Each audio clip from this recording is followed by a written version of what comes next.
So welcome to you all for this meeting on discussion on the blockchain technologies, and we have with us very great luminaries, and here Dr. Satyan Gupta, who was earlier ex DDG in DOT, and he is the chairman of India Blockchain Forum for Productivity, and they are conducting now a workshop also in the very recently on 14th in Hyderabad, National Blockchain Workshop, and also he is having lots of hats. I mean, he is a chairman for 5G, and he is chairman for 5G rollout, 6G rollout, 5G rollout here in India, and so many other things.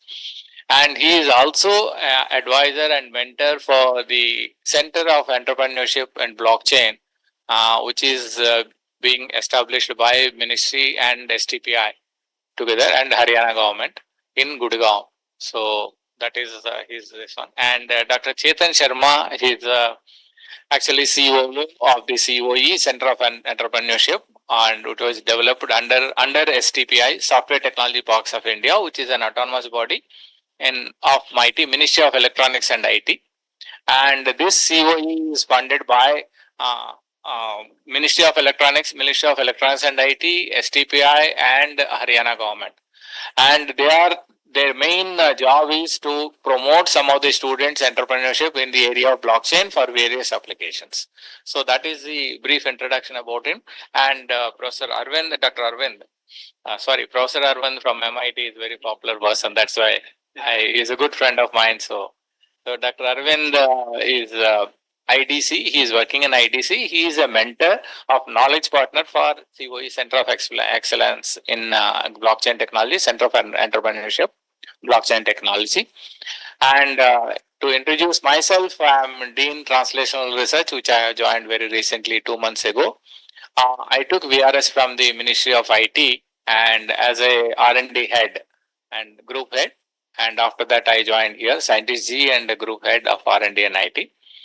And why I am connected with blockchain and these people are, I think you might have seen the National Blockchain Strategy. I am the main architect. That was the last contribution of mine from the Ministry of IT, which was released by the Ministry of Electronics and IT in December 2022.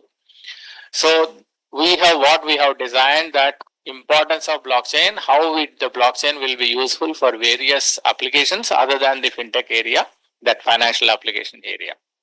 Just I will take 2-3 minutes, the background of what is a blockchain and why it has come. I think most of you are not aware of it. That is why I'm pretty sure. So that is where I teach blockchain in a different manner. I learn any subject from a common man of point of view. So I think most of you are aware that blockchain technology is a backend technology for the cryptocurrency. Okay. Now, why this blockchain technology has to come? Okay, why cryptocurrency has become so powerful and so rugged when compared to even the normal currency? You have normal currency has a lot of fake notes which are circulating around, but cryptocurrency you hardly see any fake currency which is being done. And only once during the last 15 years, the Bitcoin was hacked, and no other system has been hacked of the cryptocurrency side of it. Now, let me tell, I'll take 2-3 minutes about it. And why this currency? I think most of you have seen Indian 1 rupee. All of you have seen the currencies. There is a significant difference between 1 rupee note and 100 rupees note or 10 rupees note, any other note. If you see the 1 rupee note, I think most of you might not have seen it, and Google out you can see it. It is written on top of it, Government of India. And it is signed by the Secretary of Finance at that particular moment.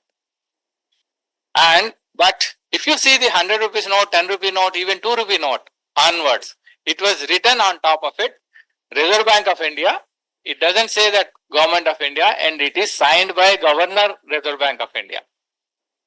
Okay, and also it is written on top of it, I promise to pay this much money to the bearer. That means any other currency note is a promissory note.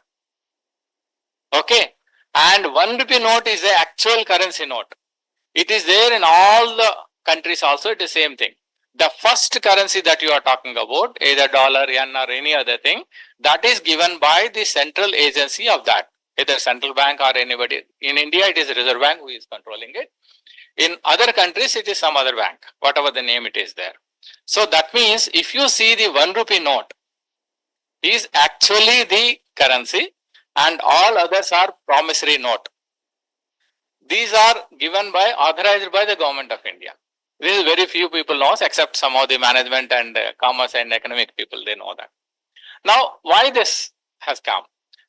That means a promissory note within a community or anybody who is authorized. If I am authorized by the government of India, I can print note, anything. And anybody, any Tam Dick Harry is authorized by the government of India, he can distribute the notes. Now extending it further, without banking on the government of India, within the community, if you are writing that, and I am writing a note and then giving it to you, I will guarantee that I will owe you 100 rupees, I will give you 100 rupees. This is valid between you and me as long as you are trusting me. So now I'll give you the example. This has been used in India for the last, even 100 years or 2 decades or even few decades also. I'll give you the simple example. When you are traveling in the DTC bus or any other bus, if there is no change, he will write on the same ticket backside, 5 rupees is there. I'll write 5 rupees, whatever the balance he writes, and then at the time of India, you can, coming out, you can claim that. Another best example is Sodexo coupon in corporate world. Most of you are aware of it. So that is also money and you can buy anything. And for students, it is much easier if you are going to the college canteen, when you are buying your samosa, there is a token is there, either plastic token or aluminum token, 20 rupees, 30 rupees. So if that 20 rupees token, if you are taken and then not taking that samosa, the same token is valid in the, not necessary, in other, either milk shop or a coffee shop or a juice corner or a stationery shop. So within the community, this is acceptable. Same thing when you go and then buy your mother dairy milk, and if the change is not there, he will write on top of, on the ice cream stick itself, he will write 2 rupees. And if you take that amount, and then it is valid in the nearby grocery shops. So within the community, if you agree that, okay, whatever the note is there, that currency can be valid. Now extend this into digital world. The moment you go into the normal currency to the digital currency, lot of problems are there. The problems will be in the digital world, there is no difference between an original and a copy. Both are same in the digital world. And you can, that means you can multiply many times. If you are having 100 rupees, after spending 50 rupees, you should be having 50 only. But you can multiply it and make it million, because there is no difference between a copy and this. So like that, all the problems have come just by a simple thing of converting that Indian currency or any currency, for example, into the digital way. So this is who has pointed out, industry has pointed out, and IT guys have suggested this mechanism. And what is the solution? Again, IT guys. So what is that? How to stop it in multiplying it? You encrypt it. Okay. And how to avoid this? Double spending. Check up that. So like that, these all the problems which are created, and IT guys provided the solutions and minting money for their technology, nothing else. So this is happening in the blockchain technology, and it is very robust, and you should have connectivity, and because the community is not trusted, and if you are having 100 rupees and you are having 100 rupees and you have a transaction, financial transaction between two parties, then if you are spending out of 100 rupees, 10 rupees will go to him and he will become 110 and you will become 90 rupees. That has to be known to each other. Otherwise, in the digital world, you will make it again million, and you will say that I don't have 100, I will make it million. So like that, he will also say that.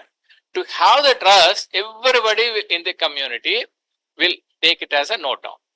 But it is very difficult for us to keep track of each and every transaction. So that is why you have distributed ledger. So you need to maintain the ledger. So maintaining complete ledger is again time consuming and as well as compute consuming and storage consuming. So you index it. So all these technology which are coming into the blockchain technology is from the IT guys, various algorithms that you have been using it. As such, blockchain is not a new technology. It is a combination. It is not a single technology. It is a combination of various technologies, like in the metaverse also. Same thing if I extend it to other things, not necessarily the currency. So suppose you have designed a very beautiful painting, right? So in the digital world, how do you store it? How do you protect it? In the normal painting, you can do that. What is the trademark and all those things? You can do it, and then you can put a signature, and people will find out what is the difference between an original and the duplicate painting or copy. But in the digital world, it is difficult. So that is why you will be given a token. That token will be stored in a blockchain, and you will be given a digital signature. That means that is what is called NFT. So like this, these technologies are coming. The same thing technology, you use it in AR, VR world. It is called metaverse. Like that, new technologies are coming up. Otherwise, the blockchain technology is a simple technology if you can understand it. And those people who are familiar with databases, indexing, and other things, and cryptography, a little bit of cryptography, and a little bit of what is consensus mechanism, you can easily do it very well. And there is no rocket science in this. It is a simple technological this one, but it's a robust technology. And as of now, to the best of my knowledge, last 15 years I have in touch with blockchain technology. There is only one occasion where the Bitcoin was hacked and no other thing. And that is where this robustness comes into picture. And today, just forgetting about the blockchain for the cryptocurrency, but the technology is very robust. You can use it for various applications. You name anything, supply chain, power management, telecom. In all the cases where the single point of trust is required and single point of source, and it is immutable, and where you need to verify this proof of existence, these things you can use it. Either in the case of your certificate verification for through third party, you can do it, or maybe supply chain management, or power management, or telecom. When the telecom bills a settlement or smart contracts, all those things come under this, and including cross-border payments. So these are various applications you can do it once you know the technology, and whatever IT applications that you are doing it, and there is no bar that blockchain technology cannot be used. Wherever you want to store it, your information, you can use blockchain technology, and you can't immute that or change the values. Transparency will be there. So that is where the technology comes into picture. So with this just brief introduction, I request our team members to take it forward, and there will be a program in pre-incubation program also there. There are 3-4 students who are already having good idea about blockchain. They have wanted to set up their own venture, and already they are started some work in that, and they will make a presentation. I think 3 or 4 students which are already there. So they will be there, and so over to you. So I request Professor Satyan, Dr. Satyan Gupta to give some opening remarks and then start. Yes. Oh, thank you, Dr. Murthy, and good morning, everyone. It's indeed a great pleasure and honor for being invited to your great university. For that, we are really thankful to Dr. Murthy, our ex-colleagues in government earlier, and for me, it's nothing new to MIT. Actually, 20 years back, I was a faculty here, and I had also set up a center which is called MIT International Telecom Forum.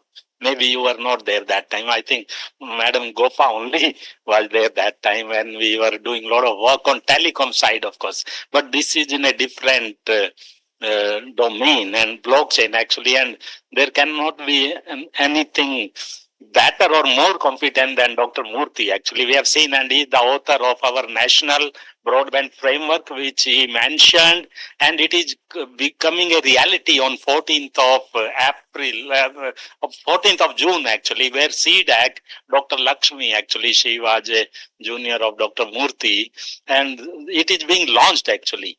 The unified blockchain framework, what he has described in such a simple manner. So it is easier said than done, but she has done it already actually as government project. Now the blockchain is available on BaaS basis, blockchain as a service basis, and plug and play basis kind of thing. And 14th of this week only, it will become available to all of you, all of us in India, in government, in institution, as a individual, for startup, our apiary, everywhere it will be available. Actually, it's the basic, what they call mainnet, or a basic blockchain. Like blockchain, as you may be knowing, it is called Internet of Value. So it has followed a lot of protocol of internet actually. So it has also have different layer. The layer one, which is the basic blockchain, will become available to everyone of like that. And then the role of these hyperledger and all these come, and there are so many things. So our basically, as he mentioned, we are running a forum in India called Blockchain for Productivity Forum, which is different than the blockchain for fintech kind of thing and Bitcoin or cryptocurrency. It is totally different. It is trying to create the huge cases for the blockchain application in the government and in the enterprises without using anything which is very expensive. As you know, when you make use of blockchain, wherever, unless it is made free by government through this unified blockchain framework, you have to pay usage charge, like a toll, which is called gas fees and all that. And some of the blockchain, they are very, very expensive. But the Indian one, I know they will be, like the foreign blockchain may charge you in cents, whereas Indian one will charge you in paisa. So there will be a 1/80th kind of reduction in the cost actually. And now there are some blockchain which are coming where it is called reverse gas fee. In reverse gas fee, actually you get the money to use the blockchain. Those were the, do you know the earlier internet days, that internet was there and I used to use it. So it was dial-up internet, that 172 you dial. So though internet is free to you, but you are paying to the telco. Every minute you are paying some paisa. So that was the thing. But you are being paid for using the internet. Now some blockchain are coming like that. That if you connect to that blockchain, make use of that, you may get paid actually. Reverse gas. So many things are there, and there are experts here actually. Today we have come on behalf of APRI, which Dr. Murthy mentioned. APRI is a blockchain center of entrepreneurship. It is CoE, but this CoE stands for Center of Entrepreneurship, not what in institutes you call Center of Excellence. And as it is mentioned, it is with Government of Haryana, the STPI and MIT. These three main bodies have joined, and it is there. And Mr. Chetan is the new chief operating officer. We have taken him from industry. He is meant for this because earlier people were bureaucrats like us actually. So they cannot really achieve what we wanted to achieve actually. That is why he is here, and he will be making the presentation. Arvind from IDS is a real TACO guy, and he is our technology partner also. He will be running pre-incubation program for your students. The main aim of us coming here is just to showcase what we can offer at APRI Blockchain CoE in Gurugram to your startups, your incubatee, your students actually. And one of your professor, when we were having teach, we was asking, what is your expectation from my students? And I told it very simple. Basically, he should have an idea which can solve a problem, of course. Otherwise, the idea have no meaning. And he should be ready to become what I call a solopreneur, not even an entrepreneur, solopreneur. Even alone, if he can make a pitch to our committee, that yes, I have an idea, I want to solve this problem, and this is how I'll do, and this is what I need from you. Initially, there are different level of entry into apiary. One level is this, where you just come with the idea, nothing else. Idea and you can say motivation. That's all. But some of your students, like it is mentioned, some of them have done some work. Some of them have really gone beyond the idea. They have done bootstrapping, or you have funded them. They have come to what is called a POC level. So they are also welcome to go to the next step. And it is not only that. If someone have come to he has developed a product already, actually, minimal viable product, even they are also welcome. We have three different layer of entries actually. One is coming with just idea. Second, they have done a POC. Third, they have done a MVP actually. And all kind of things. There are different kind of facilities for different kind of layer of the startups. And the biggest thing they get is not the money. The funding you can get from anywhere. But if you come to us, we take you there. The funding sources are same. Actually, Startup India, the METI, MSH, and then there is Niti Aayog. All the funding sources are same. But if you get rooted through Apiary, we will be mentoring you or hand holding you, or we will be taking you there, basically. But for that, you have to first get selected. That is, of course, may not be that difficult. Of course, you have to really show you have an idea which can solve a problem, and you want to do it. You just want to sign an agreement with us. Actually, when you sign an agreement with us I mean STPI, that is called a shareholder agreement. So you have to commit some equity, which is peanut actually. Sometimes it is just 1%. Sometimes it is just 2%. Maximum is 3%. So that is how you have to commit to us. You have to sign. You have to follow some discipline, because it's ultimately a government thing. It is a government facility. So in government facility, there are some rule, code of conduct, those things. But they are all facilitating, not bureaucratic kind of thing. So those are the things. So we will be very happy when we were having chit chat over the tea with professors and Dr. Murthy. So I came to know you are already there, and there is a chance win-win. So wherever you have reached, and if you cannot scale up beyond that, your startup, he should be actually migrating to Apiary. That will be my message. But more than that, I think, Chetan, you have to do the sale part of it. I have just mentioned, but so, very good afternoon, everyone here, all professors. Special thanks to Dr. B.K. Murthy sir and Dr. Saab, S.N. Gupta ji, my colleague, Mr. Arvind. He has come all the way from Hyderabad. He is based off Hyderabad. So, I'll not talk much about blockchain because we all know as a technology, and we have all stalwarts here. The intent is, as we all know, the startup mission today for government is becoming very important. We just saw elections concluding, and we saw both the sides talking about startups and the impetus. I think one of the approvals which came during the election code of conduct was AI mission, 2,000 crore, being granted. Just I think this month, very few approvals come when the code of conduct is there, and this thing coming out itself shows the kind of focus the government is having, and they are pushing it through various bodies. So MIT, obviously, industry, nodal ministry for IT technology, and we coming from STPI will have to do the needful in that perspective. Now, we are reaching out to academia very recently, because government PSUs and autonomous bodies have an inertia to go out of offices, because that's the way they are tuned. So in STPI, what we have done is we have 64 centers across country, STPI buildings. So to say, out of these 64 places, we have formed a dozen of CoEs specific to technology, deep tech. Like someone would be driving in IoT, someone would be from AI, someone like us would be in blockchain, and we have partnered with the state government. So one is state government, then the stakeholder is ministry, which is MIT, and then STPI is housing it, obviously.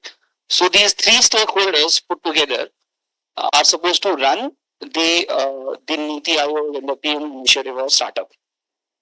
We right now have 600 plus startups. In last 3 years, we have incubated out of these a dozen CoEs.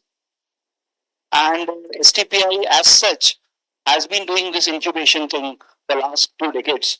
I'm told that Infosys started their office from STPI Mysore Center long back. So that is a typical infrastructure incubation which happened, that unko building de diya, AC de diya, jagah de diya, baithne ka. And that was what incubation was known in India. Now with the impetus of the tech advancement happening and Indian tech industry not limiting themselves to only services sector. We have to somewhere scale up from services to product. This is the era. And blockchain, as Dr. B.K. Murthy Saab said, that when they in government, they launched this framework. I have been now driving this framework from table to table, telling them how do we do it, how do we take it to the youth. One of section of that framework talks about capacity building. Now, capacity building by Ministry of Skill in a village would not happen for blockchain. It has to start from the academic institutions like yourself. I'm sure your leadership is talking about blockchain curriculum, take degrees in blockchain, but number of jobs eventually of these domains are limited in a way because adaptability in government sector and all that will take some time. So intermediary startup in blockchain is the way forward. So we are getting connected with specific academia. I met the senior leadership at NIT Kurukshetra also. So some places we are pushing them to start this curriculum. Some places where it has already started, we want to connect with the student community there through yourself, and we want to have a tripartite kind of a relation where your incubation, your CoE, plus your blockchain students, plus Apiary. These three people get together, and few startups we house here, few startups we house at our Apiary, and we enable them apart from the curriculum what you guys are teaching, as part of your course.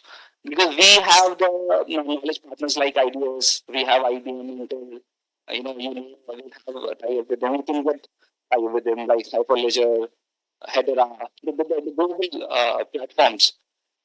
So planning to come in India and form their innovation fund. So money funding is not a challenge, but the maturity of that idea to reach an MVP, the time it takes, and the problem it's going to solve, and then the regulatory changes which are to happen, like fractional NFT of real estate. A lot of startups in blockchain are talking about it.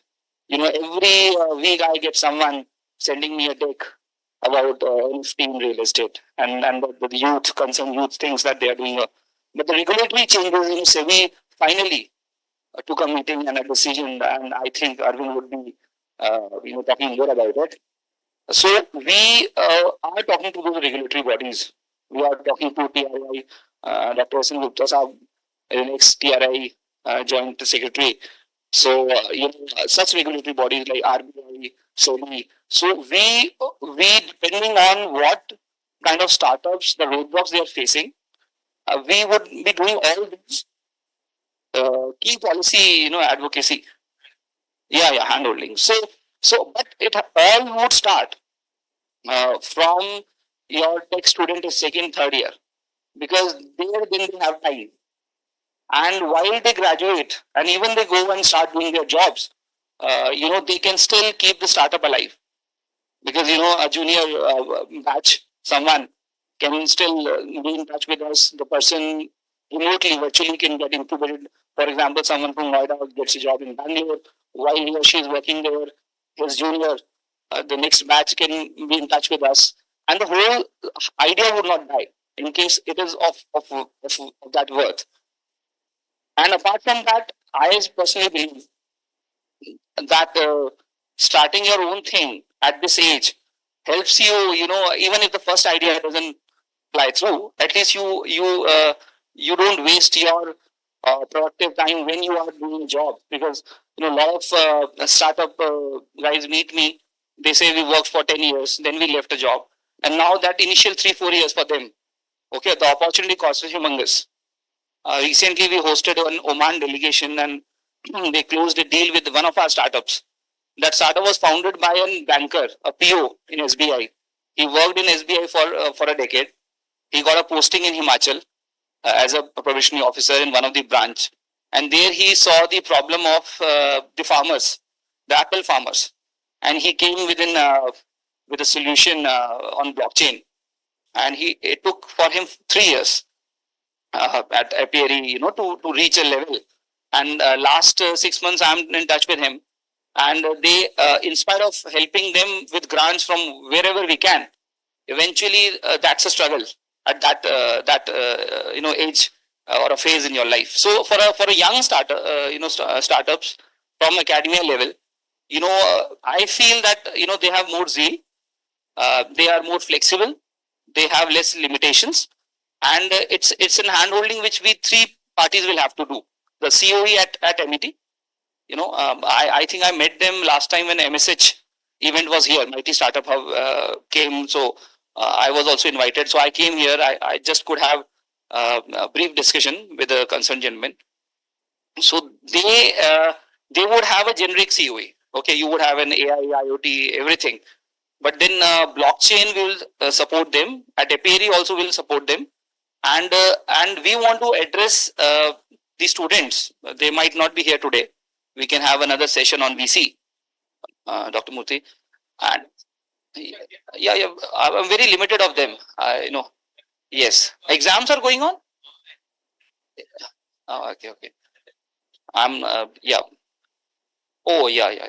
Actually, we are facing this problem. A lot of colleges, its exams are going, like you said, they have gone left for vacation. I wanted them to utilize their vacation.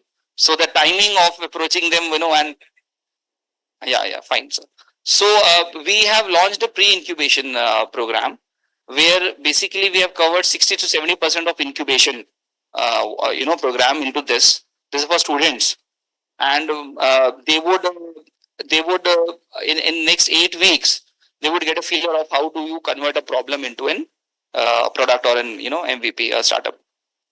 Like Dr. Saab mentioned about the idea.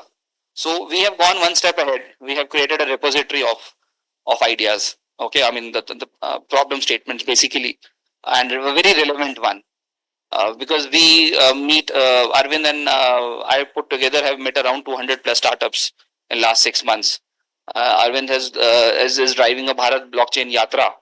Okay, that's an IDS initiative. Not Apiary was late in catching up with that, but now we are we have signed an MOU, and by virtue of those 200 pitching sessions together, what we have heard various startups from nook and corner of the country, we know, and we have created a repository accordingly. So Arvind would cover that. So my perspective is that we are just requesting the youth to give their time and a serious thought and an intent to it. Rest all the repository, the hand-holding, the smart contract templates, you wouldn't believe that after this program you would be your confidence level would be at a next level. You would be able to face people like Shark Tanks. So that's the kind of enablement we want to do, because unless we take this discussion of incubation to that level, it will not happen, right? Because out of 600 500 applications which we receive when we launch an ICP Idea Challenge program, we are not able to shortlist even a dozen of them. That's the kind of gap that prevails because for sure that person who has applied had an intent of starting up.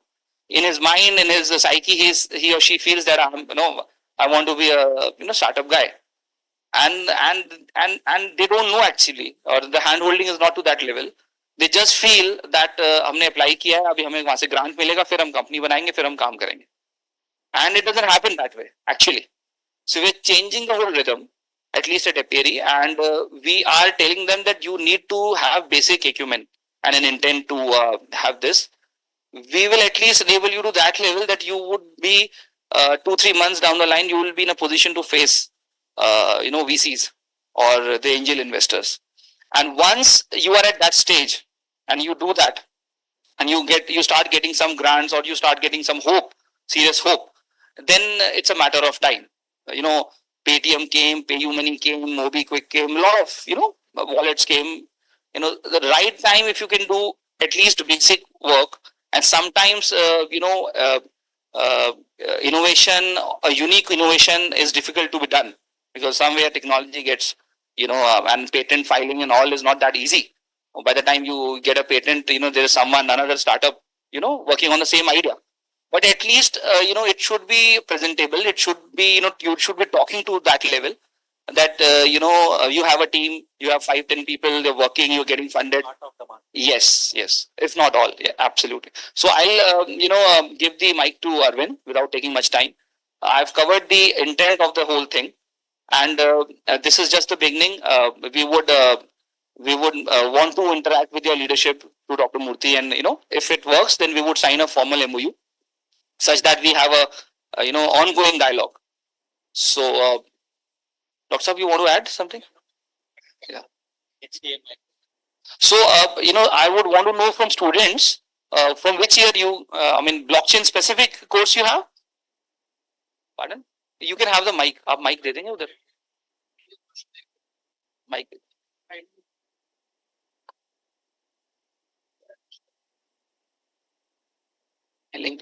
Hello.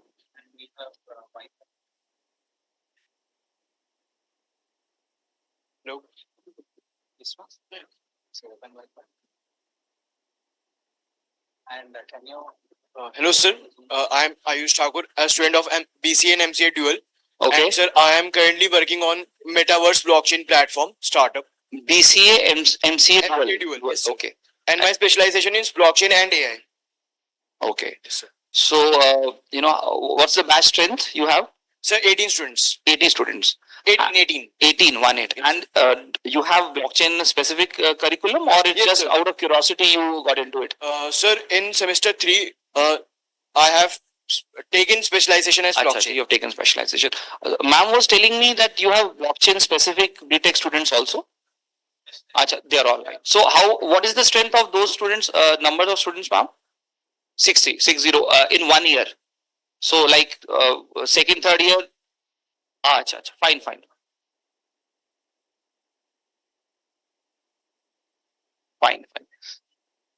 I got you. I got it, ma'am. So, yeah. So 18 वो हो गए, around 120 ये हो गए. See, I am trying to gauge the strength so that if we put the machinery to it, what is the success rate we can have, because the challenge is that. Sir.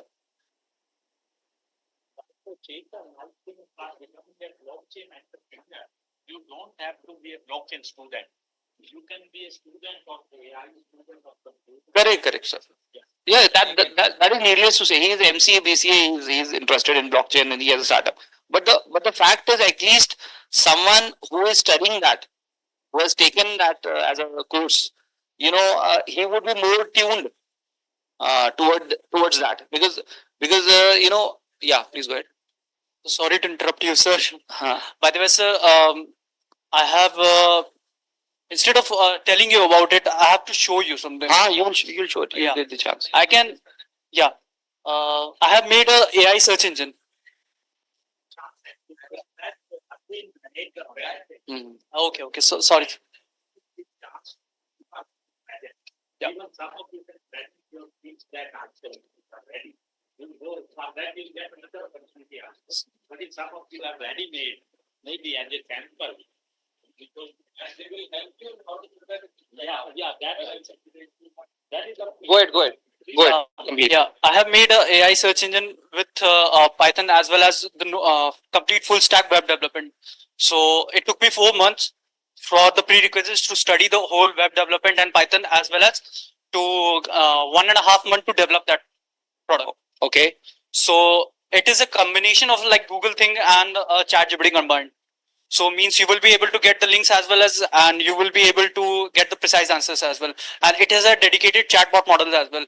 I'm using a what do you call it as Llama 2 for the chatbot model, and I have made my own database system for the MongoDB database system for JSON file format, and I have been extracting and importing data from a web scraping program which I have already made it and hosted it. Then my thing. So you are incubated here at MIT CoE? Not right now. Because that day when I had come, there were a couple of startups from MIT CoE in the same, I think someone had created a silly kind of AI and they had presented that day. So my suggestion would be first get incubated somewhere. Good that you are putting that effort by your own self. That's a good part. So either here or at Aperi, but for Aperi thing, you will have to have blockchain as the a part of it, some part of it at least, for us to even approve of it. So we'll discuss, we'll connect. No problem. Yeah.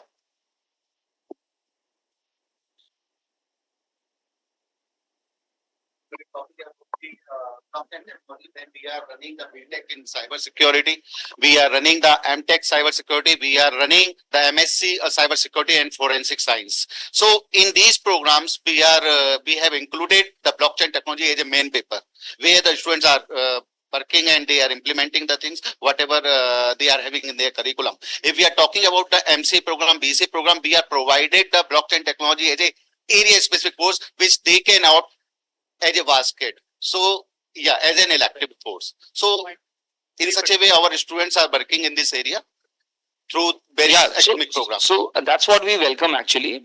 See, large universities have this bandwidth to give electives, and students, take electives, and all the major ones gets covered. So that's a good part. Amity has it, and we want to leverage on that, and connect the youth here. Relevant students to the next level. That's the whole thing. Yeah. Yeah. No, no, we we incubate.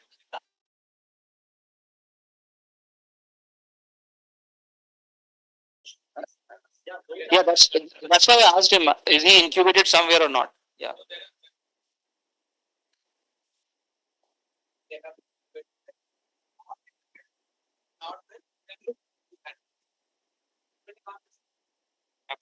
In fact, ma'am, to answer this, we have gone one step ahead, a pre-incubation. So someone who doesn't have any idea, someone who's just studying, like if I was studying and someone would have come and told me, as a student you have that bandwidth, you realize the nuances of all this by the time you are in final year and the pressure of job and campus placement is already there, and then you get into the realm of working somewhere. So because the quality of startups also needs to be enhanced, and for that the real fresh mind needs to be caught at the right level, because once you are in working somewhere and then you leave the job and you get into startup, I've seen the people are running behind funds day one, because there's an opportunity cost. So वो आएगा, बात करेगा, बोलेगा कि sir मेरा ये idea है, अभी जैसे आपका शुभ नाम संकल्प जी आएंगे 5 साल बाद और यही काम कर रहे होंगे, और वो बोलेंगे कि सर मैं आया हूँ और आपका स्टॉल देखा मैंने वहाँ प्रगति मैदान में स्टार्टअप महाकुंभ या कहीं पे भी, और मुझे आप कितने पैसे देंगे, मैं इंक्यूबेट हो जाता हूँ. So it's getting into a barter system and that hurts us. I say आप पैसे लेके भी क्या हो जाएगा, and we have a data. I mean ministry of IT has a data that crores have gone, hundreds of crores have gone, and how many unicorns we have got. So that's we have changed and we started with taking equity, incubation equity, because we want that marriage to happen seriously. Otherwise, it's just happening, a fling thing is going on, and startup has become a fashion. There are a lot of the youth who are telling their parents that we are doing startups.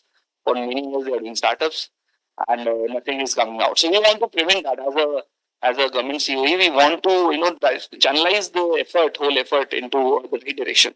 So for that, we have launched this pre-incubation, that at least at the college level, anyone who's taking that blockchain, paying that much of fees for some particular elective, must also know the pathway forward on the startup thing by third or final year. And if they don't want to do, it's fine. It's you want to go and do an MBA tomorrow, it's absolutely fine. Also did that way. A lot of sustaining a startup is not easy, but at least the trial should happen at this level, and the filtration will churn out the relevant people.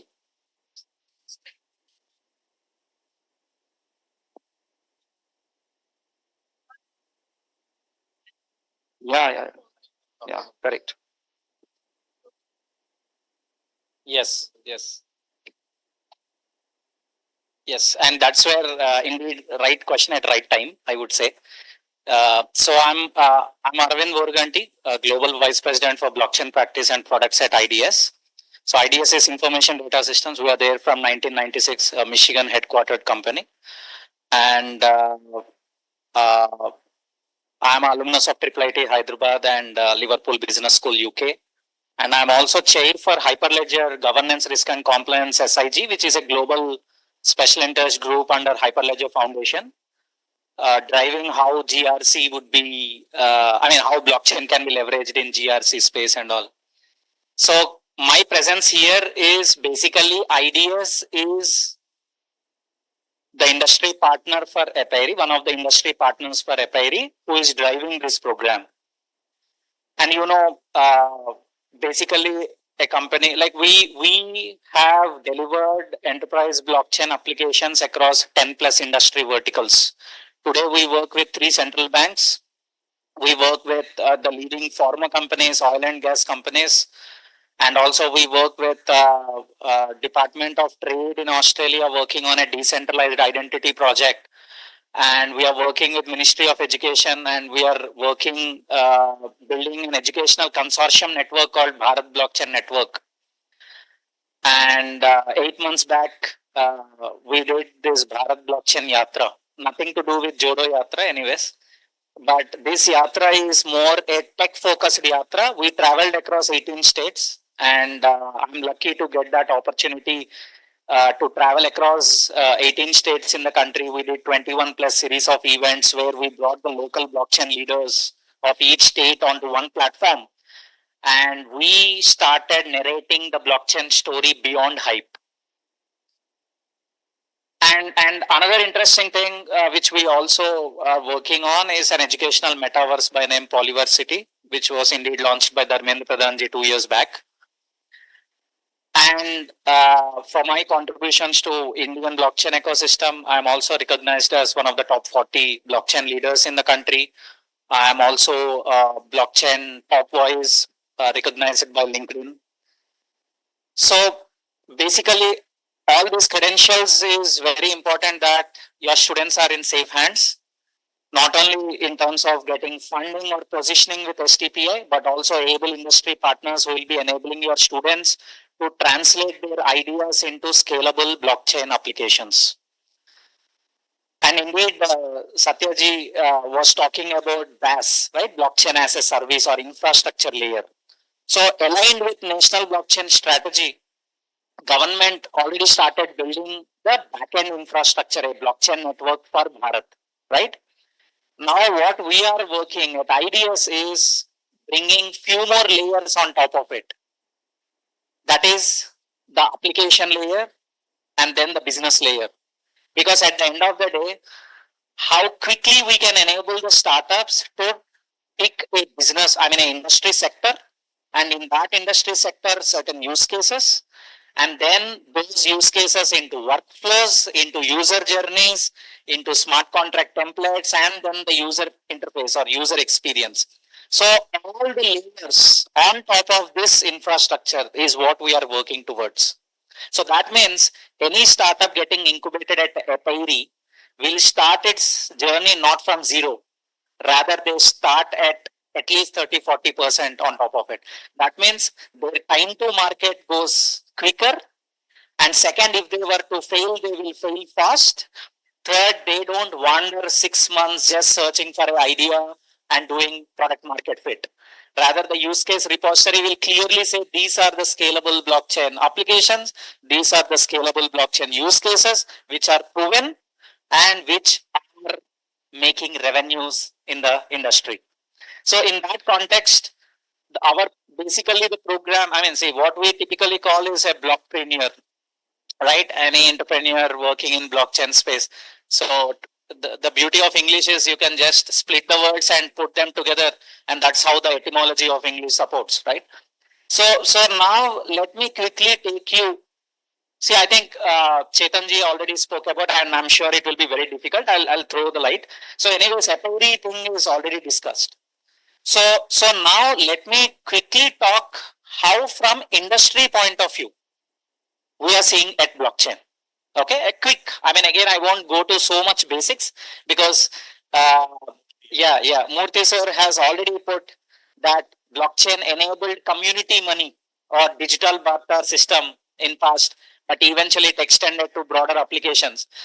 But how we see is basically the Web3, right? So students, how many of you heard about Web3? Okay, 3 of you. And can you just put forward what Web3 is and how it is different from Web2? Just one liner, because I want to make it more interactive and I'm here for you. Take the mic. Take the mic. Right hand.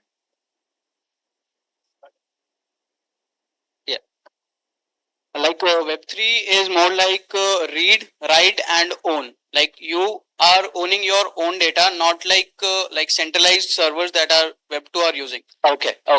So I think that is a beautiful way of putting it, because Web1 was all read-only web. Web2 is read and write, and then we saw Web3, which is read, write, own. Right. So today, in that context, basically, blockchain is enabling the democratization of IT infrastructure governance. As simple as that. The backend infrastructure of internet is becoming more and more decentralized, so that monopolistic IT companies do not control all the data and monetize it without privacy side of the things taken care. So in that context, every application in Web2 has an equivalent application possible in Web3. So that means if you have not got opportunity to build Facebook in past, you can build a decentralized social app in blockchain. If you have not built, say, the Instagrams of Web2, you can always build the Instagrams of Web3. So all I want to tell you is the foundational layer of internet as a whole is getting changed. That means today any industry you take, it uses internet. Yes. So in that same context, obviously every industry has use cases for blockchain technology, and that is something which is what people started realizing once blockchain moved beyond cryptocurrencies, right? So now let me talk on the permissioned blockchain side of the things. So how many of you know what is public blockchain and then permissioned or enterprise blockchain?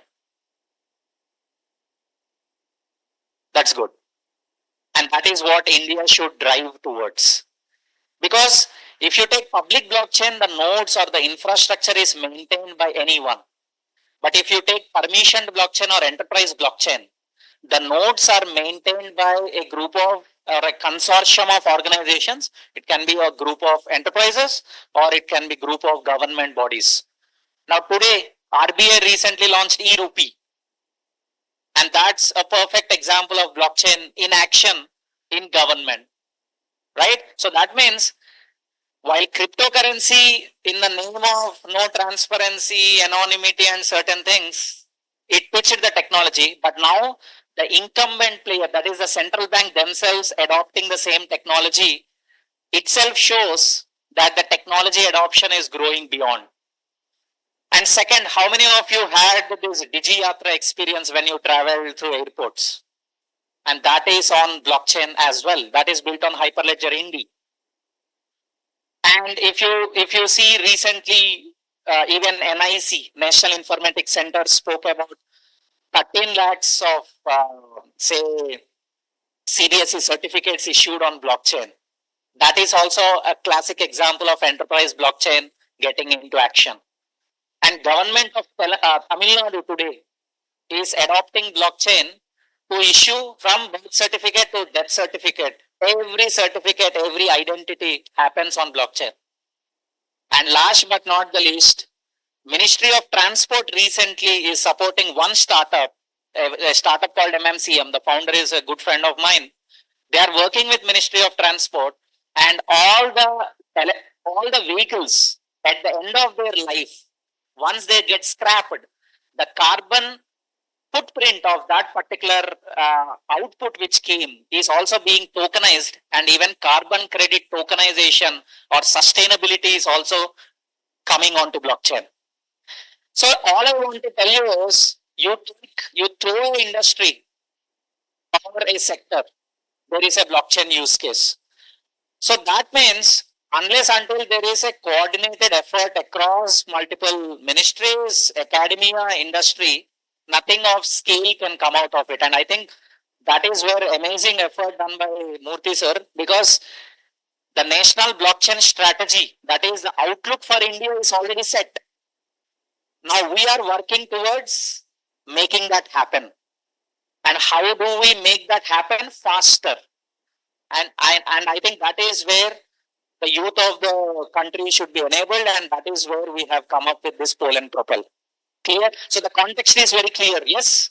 Yes? Okay. So now let me take you. See, basically what does a student entrepreneur do? One, they can get their hands dirty because they don't have huge responsibilities on their head. Yes? Yes or no? Guys?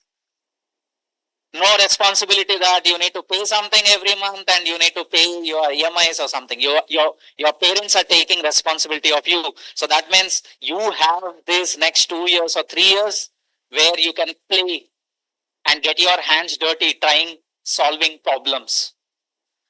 And by solving real problems, you have real users who are willing to pay for you. And that is what entrepreneurship is all about, right? And then of course, now when you align your ideas or your company to your country's vision, then you are automatically getting support or funding from them. So that means that alignment is also very, very important. And all these three is what you are getting as part of Poll and Propel at EPIRI. How? Let's look at that. So of course, this information is not out yet. But I think you are seeing this for the first time, and I think, yeah, it's not visible, but let me say. So what we have created for Bharat's ka blockchain ecosystem is a Bharat blockchain sandbox, and that is what we are setting up. We are working towards setting up at EPIRI. Now with this sandbox, a startup with an idea can rapidly prototype, and within a month they can come up with an application which can be really showcaseable and implementable as a pilot across industry or whatever use case you are working on, because it has 7 layers significantly. One, the protocol layer, and then you have an infrastructure layer, and then you have a business layer, then smart contract layer, and then the middleware, and then the application layer. And the beauty is we templatized everything. That means you need not even struggle about starting it from scratch. And all of these layers are modular. So when I say modular, that means tomorrow you decided there are 7 or 8 protocols which are there, but you want to build on some other protocol. Still you can really use that protocol and then integrate on top of it all the other layers. So this is how we have created a sandbox environment, and this will enable the startups of the country to get their ideas translate into implementations quicker, and if they were to fail fast, pivot. That is what we want to enable. And now let's look at the Poll and Propel program, which is a 2-month program. So that is for the incubated startups, but this is a reduced capacity kind of model for the students.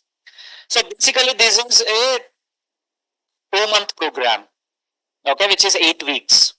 And over these 8 weeks, there will be 16 sessions, 8 happening offline at the EPIRI campus and 8 happening online. Okay, we'll be sharing the schedule soon. Okay. Now, first of all, IDS is one of the only 15 Hyperledger certified service providers globally. And in India, I think we are 1 or 2 hardly. Okay. So that means you are actually learning from the ratified certified service providers. And we are also system integrator for Hedera, implementation partner for Polygon. We are also principal member of Metaverse Standards Forum. So basically, we are very well connected to all the protocols and we know inside and out. And if a startup is coming up with something which will become redundant soon or obsolete soon, will help them that you better you don't work on that because there is something coming up in that direction. So that is how deep rootedly IDS is working in this blockchain space, and we are bringing that expertise to the startups. Okay, so I think somehow the share screen got disabled. Let me share screen again. Sir, the first session is being planned on 13th. This 13th. I mean the kickoff. Okay. So I request the students quickly leverage the opportunity and join. Okay. So just a moment. Yes. Just 5 minutes. Another 5 minutes. It will be done. I have just 4 pages to show. Okay. So anyways, we'll share more details. I mean, this all brochure, who are the subject matter experts, everything will be shared with you. Now let me talk the 4 modules. So this particular 16 sessions are split into 4 parts. Session 1 to 4 is all about ideation and upskilling. So you are all, ma'am, your question was about, are we enabling the students to get hands-on? So we are giving access to global certification programs which are available on our LMS free of cost, which are typically 10,000 or 12,000 outside, but for FID we are doing it I mean as a value transfer as a partner. So all the students get that course where all hands-on, 20% theory, 80% hands-on. So that means they are really getting their hands on developing applications, writing smart contracts. Okay, so they will learn the concepts of blockchain and when to use blockchain, when not to use blockchain. This is also one of the biggest challenge for student startups. They apply blockchain for something where you don't need blockchain at all, right? So we help them to differentiate their, like, okay, this is why I am using blockchain for this particular scenario. So that is what the first module will be targeting. Okay. Second module is all about market research and validation, but not at a global, I mean, not at a full-fledged way, but at a minimal level that, okay, you have an idea, we are doing a blockchain fit assessment. So there are series of questions they will be going through to figure out whether blockchain is useful, but will it yield some feasibility, desirability and outcomes for which customers will be paying. Then we have module 3 where they will be building a proof of concept. So this is where we have a developer portal or a sandbox environment where you get readily available UI UX screens, middleware APIs, and also some smart contract templates, and you will be quickly doing the proof of concept. And last but not the least, the business model development. Because see, the traditional business models are different compared to blockchain business models. So you need to really think in that context where multiple stakeholders have to be get benefited. See, in most of the blockchain applications, users are not of one nature. You have consortium of users, and it's not minimum viable product in blockchain. It is minimum viable ecosystem, MVE. So figuring out that MVE and defining value proposition which benefits all these stakeholders is also important. So you'll be learning all these concepts, and then we have a demo day where you will be presenting your startup idea as well as the POC which you have built. So this is how the 2-month program we designed. And once this is done, 1, you get a certificate for completing this program. Second, once you complete the certification program, you get a global certificate with Hyperledger logo or Hedera logo, which adds value to your resume. And third, if this idea is really worth considering, we will be absorbing you into incubation program at FIRE at your will. Okay, so that's all about the program, and this is how we put A for FIRE and B for blockchain. Okay, so and we want all students to leverage this initiative. Thank you. FIRE is an incubator. Yes. FIRE is a center of entrepreneurship. FIRE is the name of center of entrepreneurship is FIRE. Okay. See, what is FIRE? Anyone? Anyone? It's basically a swarm of honeycomb structures where bees will be going everywhere, right? And trying to get that and then put honey, right? That's why the program name is Pollen Propel. So we have a SN. The name is not just given out of randomness. So that's how we have given the name. So for Amity, I think already see the total number of seats for this program is 50. Okay, and out of that 30, 35 are already done. And outreach for Amity is happening. I don't know, like sometime happening in the last. But we'll give you first preference. Yes, we will definitely give. Yes, yes. Student will be given first preference now. You don't worry about the limit of the team. We'll find out. Yes. The thing is, they have to prove themselves.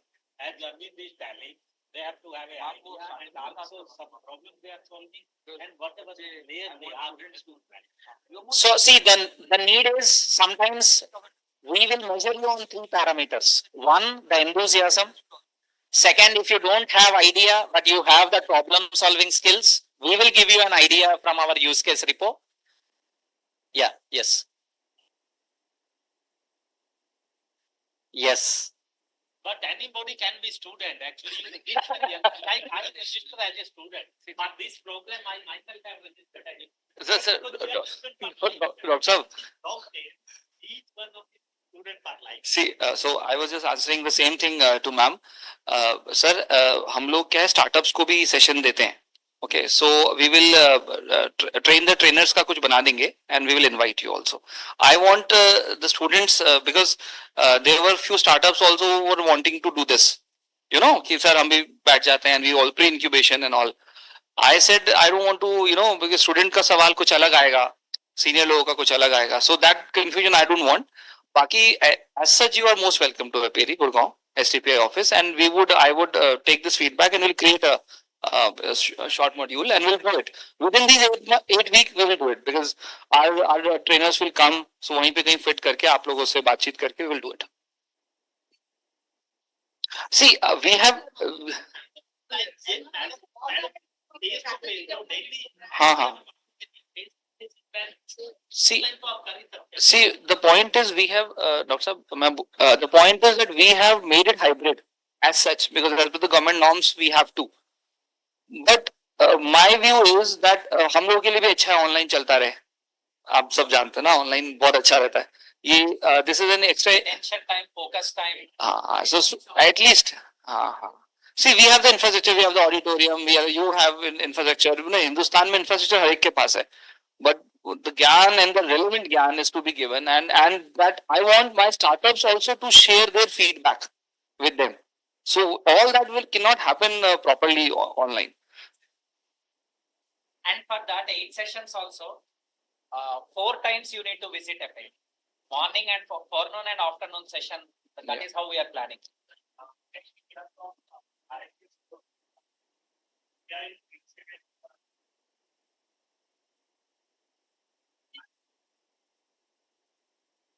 I think then you can target for incubation, right? I mean, pre-incubation. We will, yeah. So I think, sir, you can reach out to sir in person and.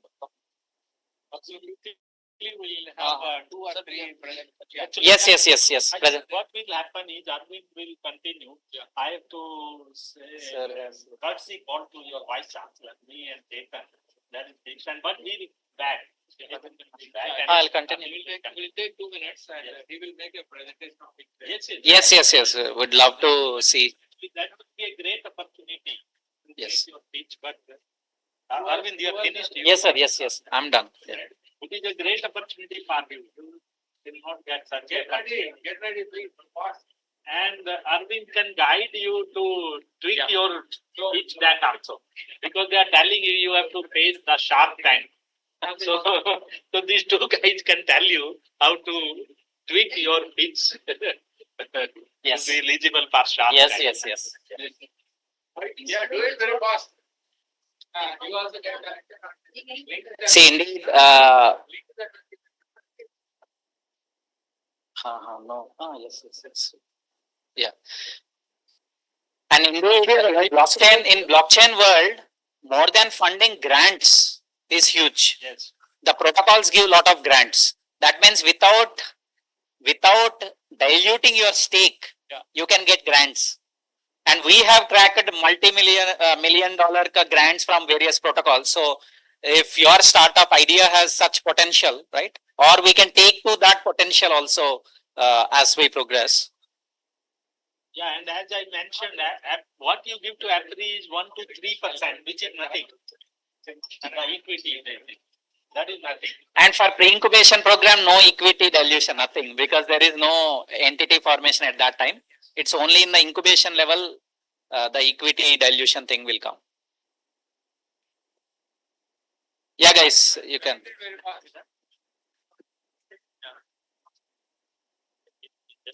So yes, please. I'll hear from. He will be there. All the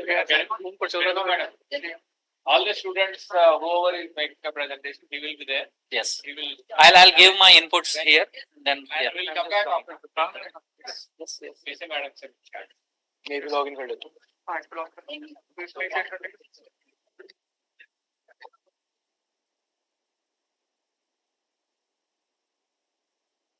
So you can join the same Zoom. So you can join the same Zoom call. allow नहीं है students को Sorry? Students को allow नहीं है. Oh, students are not allowed. Okay. So that I'll be able to see the screen here. Or should I come there?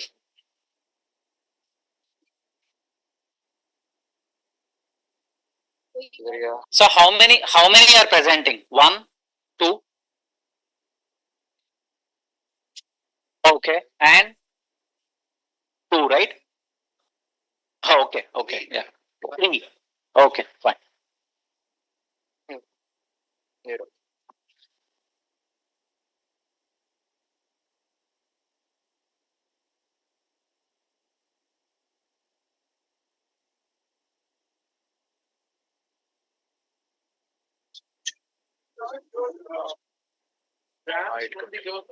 From protocols. No. Industry. So we don't engage with government funding. Only FIRI, STPI, they will be into that. So we are all into industry funding. Okay. So industry has grants for blockchain. Yes, of course. Do they have grants for other technologies also, or? No, I mean, at least I'm from blockchain space for last 6-7 years. So I'm like early mover into this space. So I have deeper connection in blockchain space. मेरे है अपना. ऐसे mail कर दे अपना. इनके लगता mail करते हैं. Presentation को दिया है ना document. Yeah. So that is not accessible for all. But as such ideas alone, we also do academic partnerships. We'll discuss. We'll see what we can do. Yes, please. Hello, sir. My name is Ayush Thakur, and I am a student of BCMCA Dual 9. Sorry. So today I am going to present my idea on towards a blockchain metaverse AI-powered platform. So the problem statement starting with first we have 3 major problems. First, the fragmented ecosystem, lack of interoperability, and the third is centralized control. In fragmented ecosystem, there are many metaverse currently exist, but they all are different. That is we call them rooms. Now, second is lack of operability. So the developers actually it is difficult for developers to integrate their different assets digital from different metaverse in order to swap them or mint them. Then the centralized control, in which one big tech company or one big community just create their own rules and regulation and do not allow others to have their own decision making process. So what we are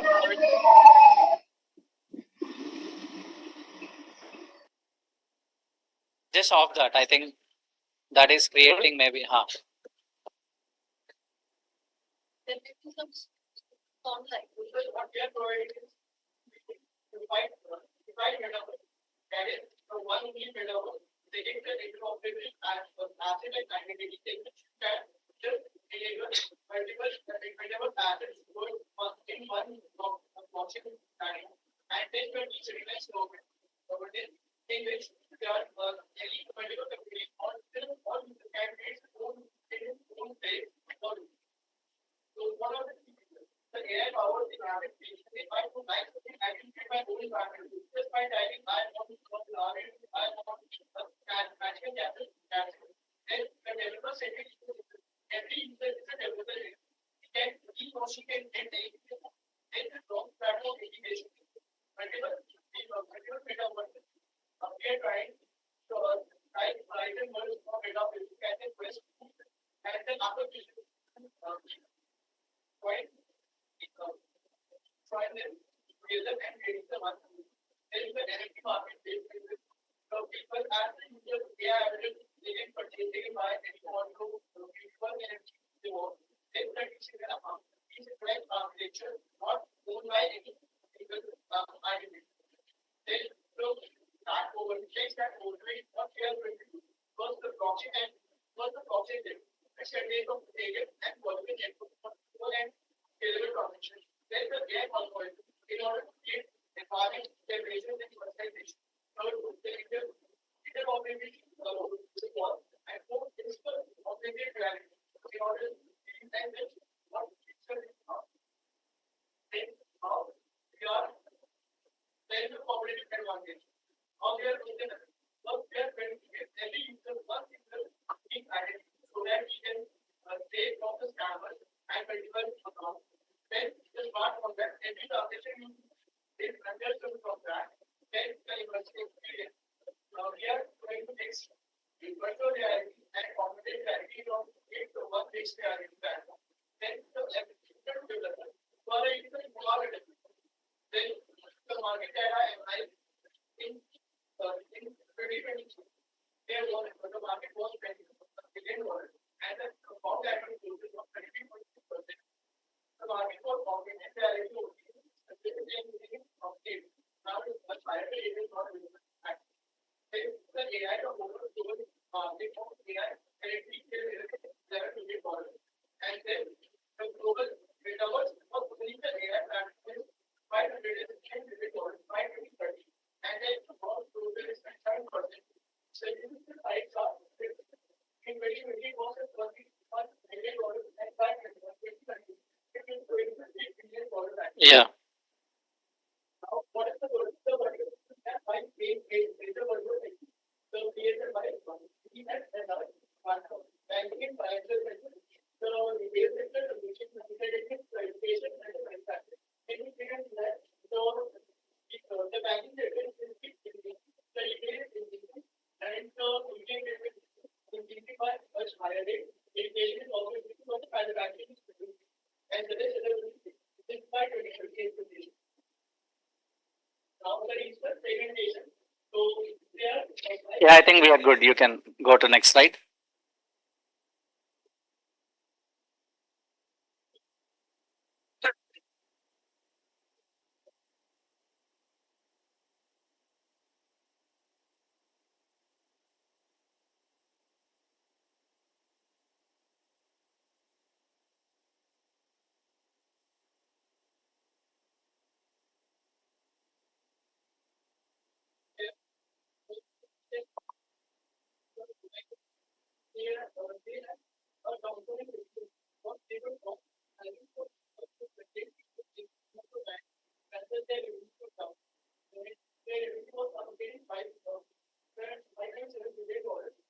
What I analyze is now around some developers create an ad job again.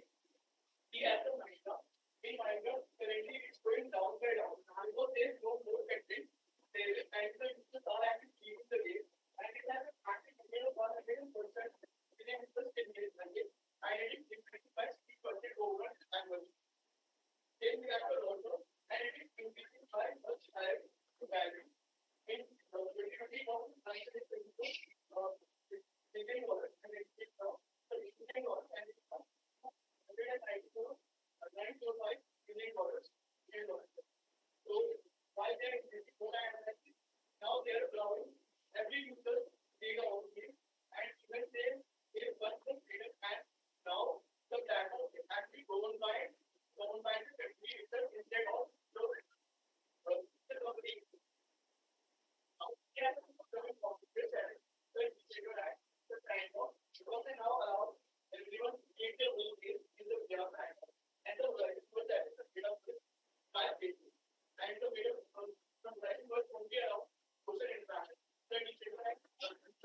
and event coding. Then after the stage people, then after the stage one, in stage two, there will be algorithm driven and every is a loyalty. Which is the partnership and using also then if they want to create a own virtual workspace or make something software business. Now we are going to go to the market. There are 5 major channels. First is individual, second is market tactics. Yeah, clear. Next. And now the roadmap what they are in order they are going to highlight what they are going to do in Yeah, got it. Okay. Okay, so let me ask a couple of questions, okay, before you go further. So one, are you building a metaverse or are you building a layer of tech which brings interoperability between metaverses? Second one, right? Then metaverses which you showcased are never your competition.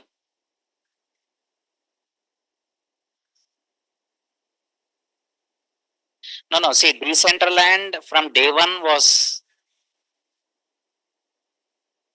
no, Decentraland from day one is decentralized. All the land parcels are NFTs, correct? And second, the user identity, it's a MetaMask. So identity is, so that means you can connect wallet to, say, Decentraland. You have some assets. You can connect the same wallet to Sandbox. And you have assets of that Sandbox available in the same wallet. So there is no interoperability problem with respect to asset ownership or identity or say interoperability. That's why I'm asking. So then metaverse is not your competition. All metaverses are your customers. Users of all the metaverses are your customers. They are not even your competitors. So your positioning, so your market positioning or the value proposition. See, if you look at the flow of the presentation, first you spoke about there is lack of interoperability, control, and third, people unable to transfer assets from one metaverse to another metaverse.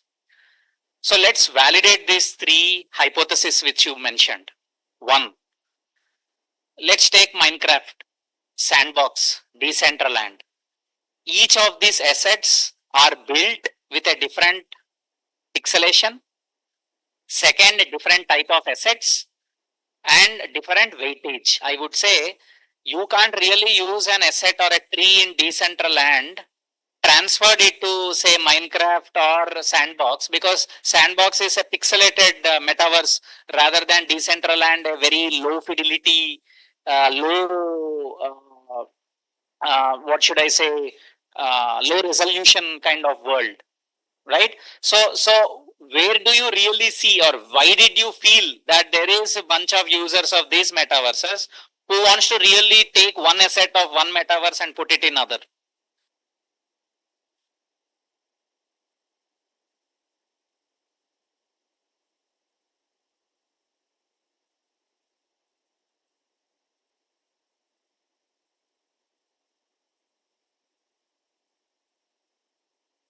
Then your positioning is an asset marketplace or a content marketplace where you can translate an asset in one world to be made compatible to an asset in other world.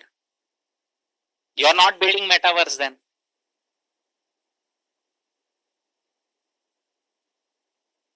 So I'm pondering questions because I want to confuse you so that I know how much clarity you have on what you're doing. Okay, so take the question and tell me, then you are not building metaverse.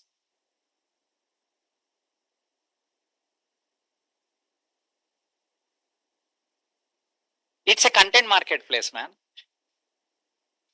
Right? It's a content marketplace. All you are trying to build is a content marketplace where people can connect their wallets of different metaverses and then just translate it. Use the AI, ask AI, okay, I have a gun of Decentraland. I want it to be a pixelated asset in the format for Roblox or format for Minecraft or Sandbox. So then all the next slides, just think they become irrelevant now. I don't really care what is the market cap of metaverses at all. All I want to know is what is the market cap of assets in metaverse. One. Second, whatever. All the other numbers become irrelevant. Second, now metaverses commercialize on the user generated content. You are talking about user to developer. Now you are saying AI to be used to translate it.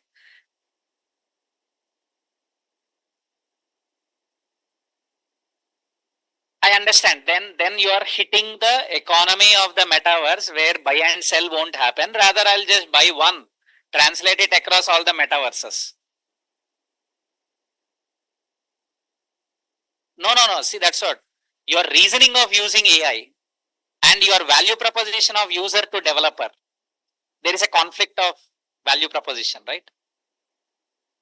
You're getting the point? So say if now in that case, I don't really need to create a content marketplace or asset marketplace. If I have just an AI layer where I'll just give a prompt, I want a gun. I don't really need a content marketplace also. It is just an AI tool on top of it where based on the prompt, it creates a format. So all I want to tell you is your positioning. Where are you positioning is something which you need to really look at. Yes, you need to counteract.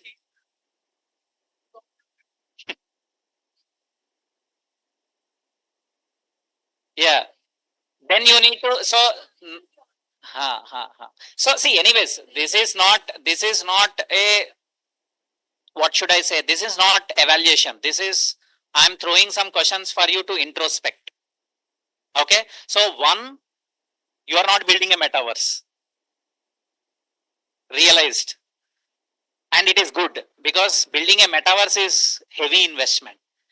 And when you start talking about a metaverse and then saying all the big metaverses who have $1 billion market caps as your competitors, then unless until you have a very clear cut value proposition, you are unnecessarily diluting yourself or your value proposition. Second, when you say content marketplace, then there is a conflict of interest of what you want to enable and the creator economy which typically fosters in a metaverse. Now, why did a metaverse put a boundary walls now? That is for a reason. Because unless until there is a critical mass of creators making money, the initial traction will not come. That is why they create a walled garden initially. And then once there is a quantum of adoption, quantum of marketplace, then they open it. Then they talk about interoperability. Okay. So you need to also understand why they are doing the way they are doing it. Now say Meta, for example, they have control over that headset market. Now that market, that niche market is what they are targeting. Now in that context, obviously anyone who has that headset would typically going, but a WebXR interface also they can create, which they created anyways. So in that context, you need to really have reasoning for every hypothesis you said. Now, third thing is basically you are talking about the total addressable market, service addressable market. See, always remember, people think that a venture capitalist or angel investor would love to invest when there is huge service addressable market. But that's not true. Counterintuitively, if you can identify a sub-segment where it's a blue ocean, that means there is no player at all and it is very small. It can be $1 billion, that's fine. And you want to capture 50% of it, $500 million. That is good enough. You can go ask $2 million, which is like 16 crores approx, and say, I want to target this $500 million. And I'm not working on all these metaverse layers. I'm only working on one AI layer where there are two options. One, I can ask a prompt to create an asset for a metaverse for which you integrated.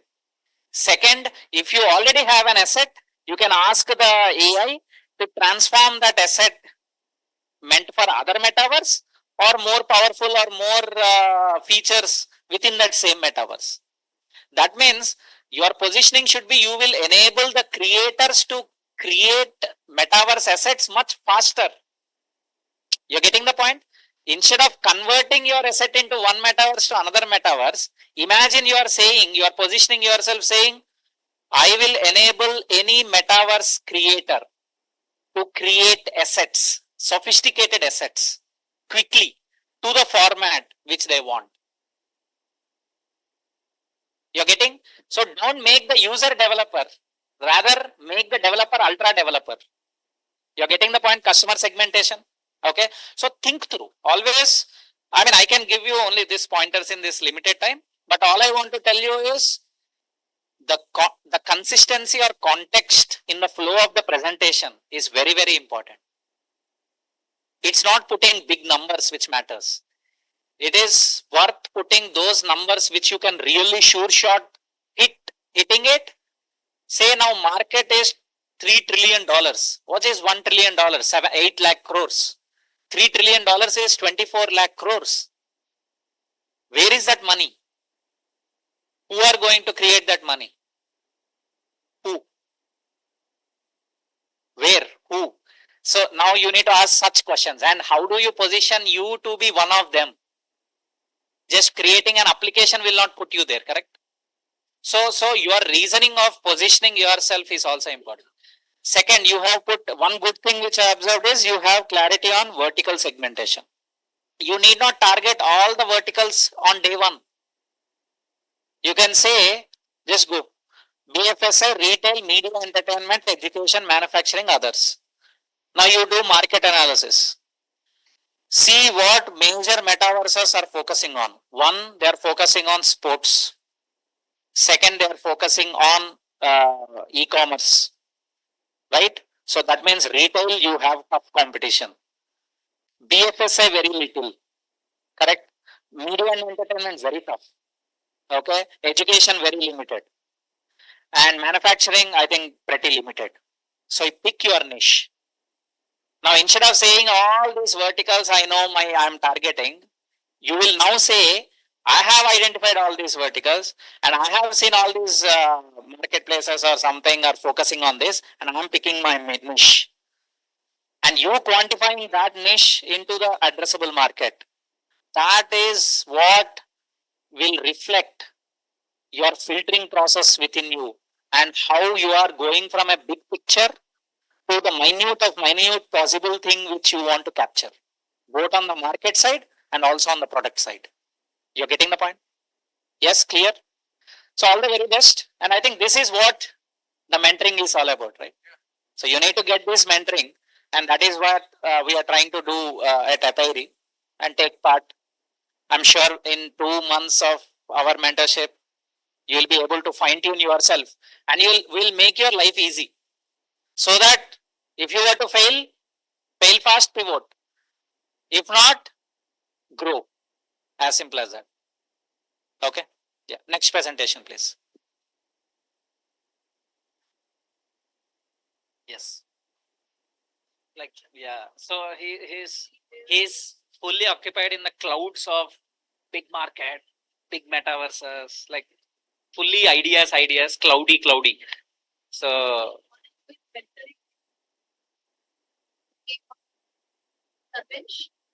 So you are part of the incubator here or you are? Oh, okay. Good then. Yes. And indeed, see, the level of awareness, the depth of that for what they are doing or what age they are, I think that's a good job. Okay. So what you are thinking through is good. Always ask why. And whatever reasons you get, 10 or 20 reasons, all of them are hypotheses. They are not real problems. Okay. So now on your first slide itself, I got you stuck because you need to start from there. Okay. Yeah, good job. And Dr. Aarti would be as well. Okay, who will be able to initially help before going at a this program. Yeah. Okay. Yes, please. Next.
Just Hello. some pics.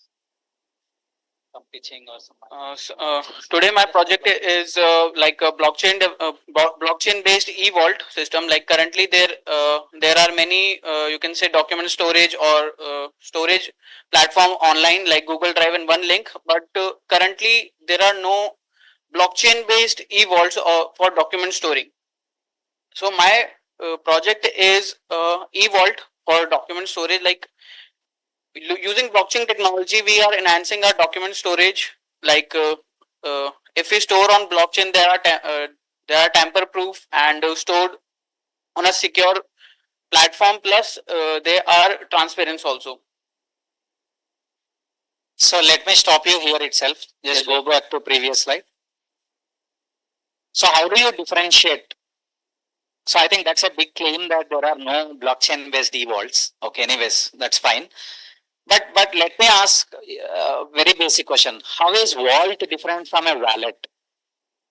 Sir, a vault is different. A wallet is like a token, or we are on wallet we store our tokens, NFTs, and something like that. But an e-vault, we are storing our documents or like PNG formats or PDF formats. And What if I convert my documents as verifiable credentials, VCs? It's just like an NFT or a token or an asset.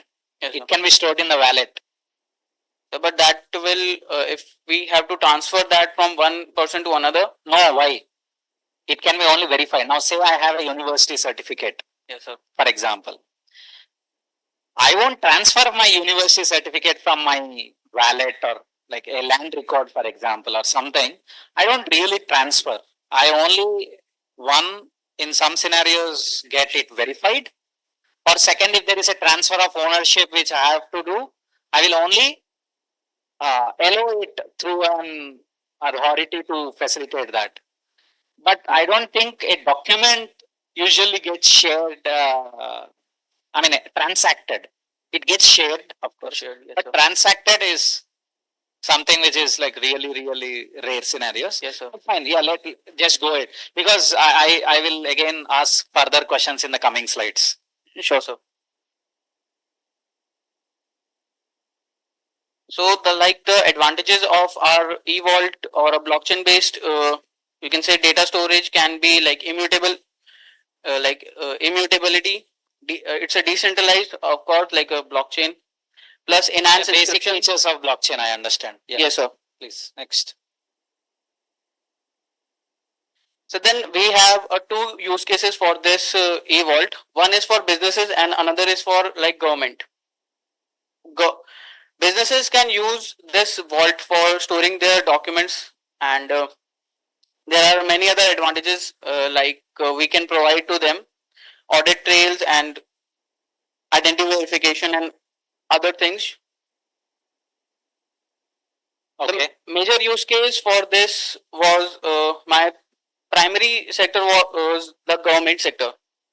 Like in if I recall that there was a problem statement in SIH 2023 from Ministry of Law and Judiciary. They proposed this idea that to develop an e-vault for storing legal records and something like that. But then I thought that this cannot be just for a Ministry of Law and Judiciary. We can. No, today's a couple of governments are also putting FIRs on blockchain. Did you hear about that news? Yes, sir. Right. Like it is government of Andhra Pradesh, like the first state in the country, yes, who came up with land records of Amaravati, the new capital city, to be put on blockchain. So it's there already. Yes, sir. So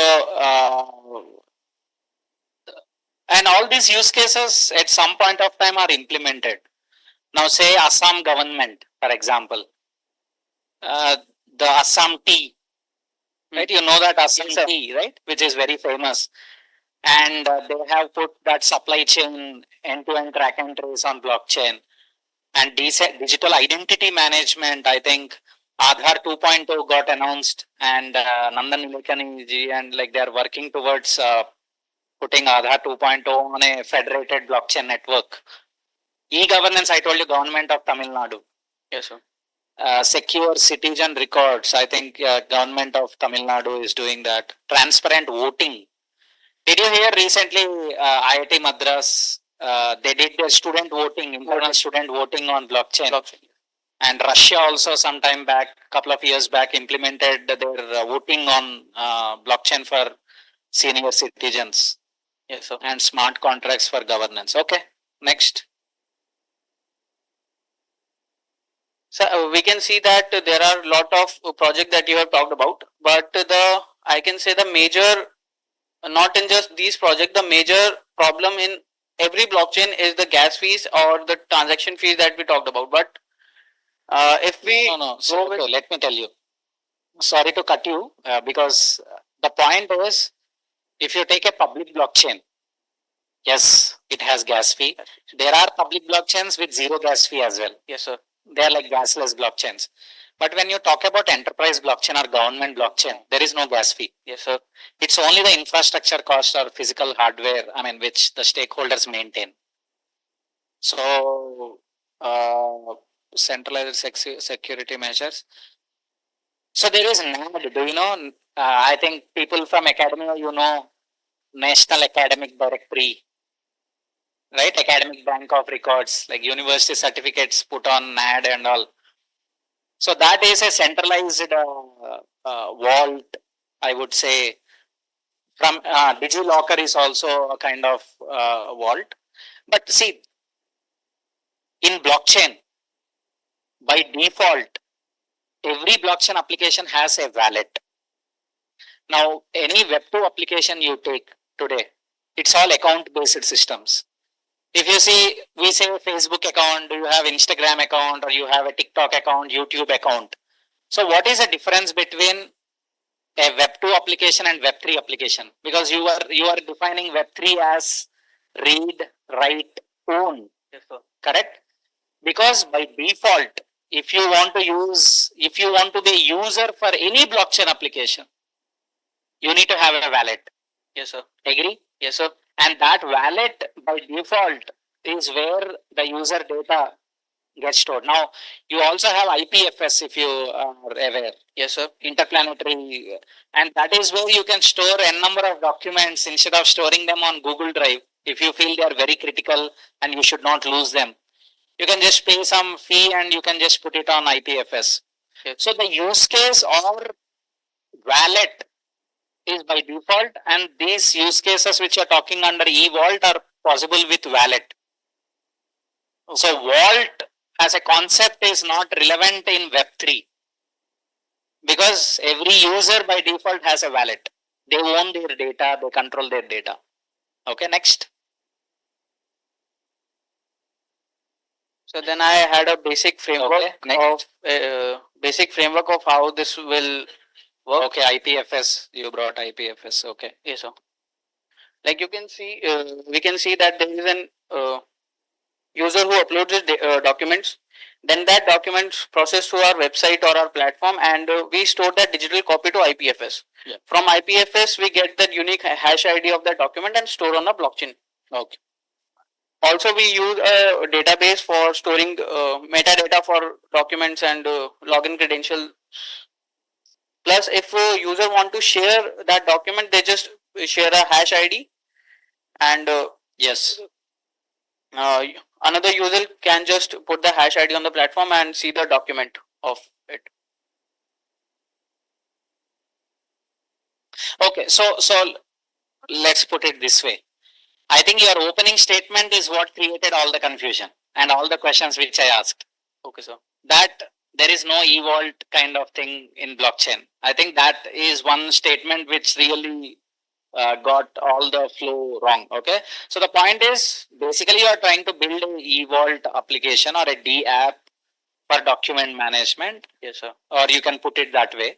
And see, today we have Zoho Sign, DocuSign, and e-signature applications by NIC, MIT, and register of companies also they use their own e-signature application.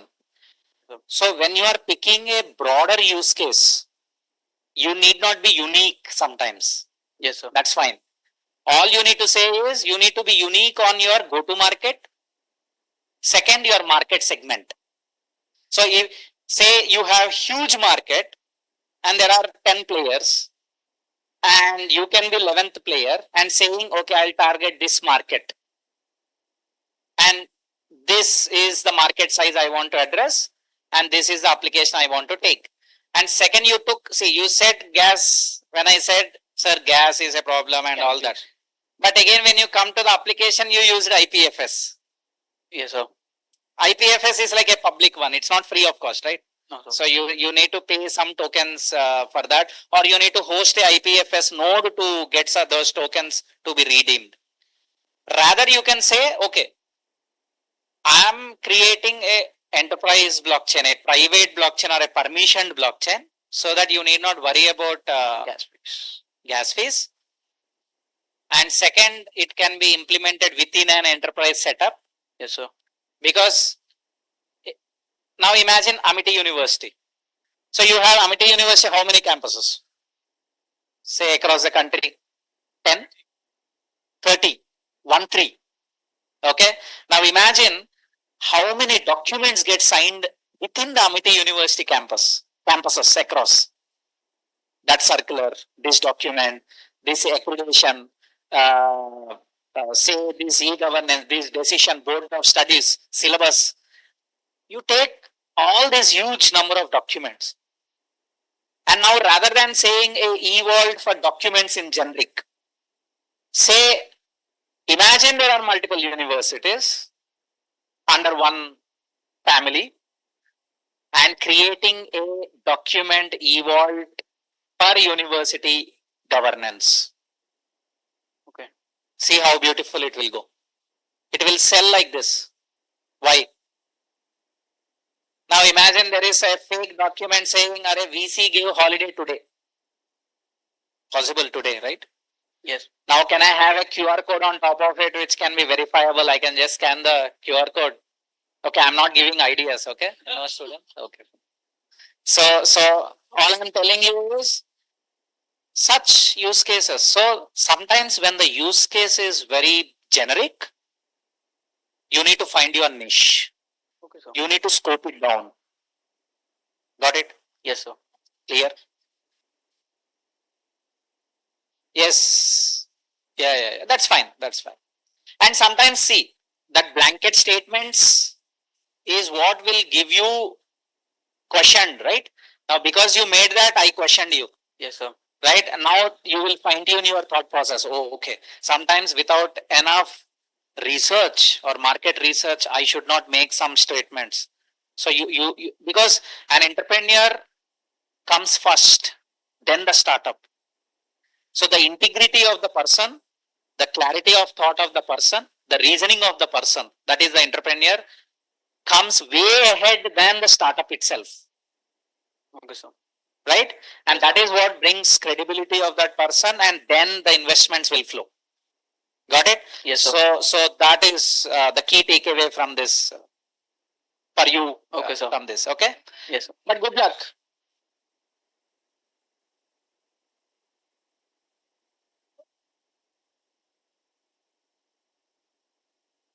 Yes, ma'am. Good luck. Thank you, sir. Yeah.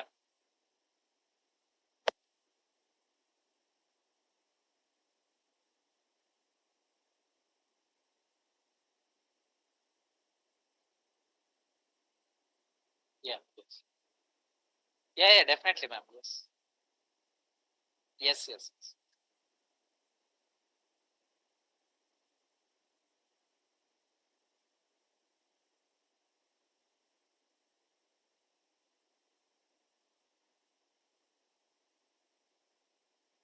Hello. Yes, you are audible. Yeah, yes. So basically, mine is not not a presentation. So what I'll be showing what I have made basically. Yes, please.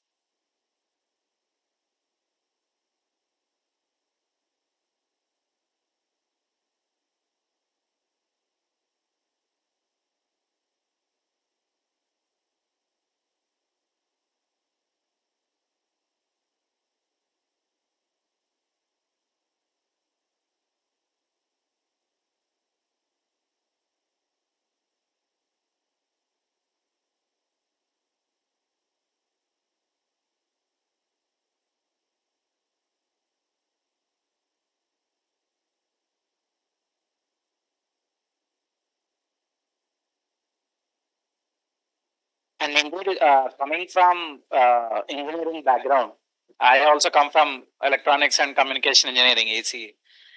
So this is one gap which I have been consistently seeing, because we as engineers are never taught the business side of the things, right? So all the engineers are bad. What should I say? Pitcher. I mean, bad pitch. Yeah, bad at selling, or they know how to build the product, but positioning them in the market is what they lack. But I have learned that over a period of time, and I have been seeing a lot of people in the blockchain ecosystem, or you take any ecosystem, people are coming forward to mentor the young minds. I think that is a good trend happening in the India. Yes, yes, yes. And I think people are now giving very straight feedbacks across. That is important, right? Yeah. Yes, yes, yes. I think once upon a time, any negative feedback used to go to the person than the idea, right? But I think, yeah, now, yes, yes, yes, yes. Yeah. So, Sky from yeah. the movie, yeah. Yeah, Yes. basically from the movie of the Terminator itself.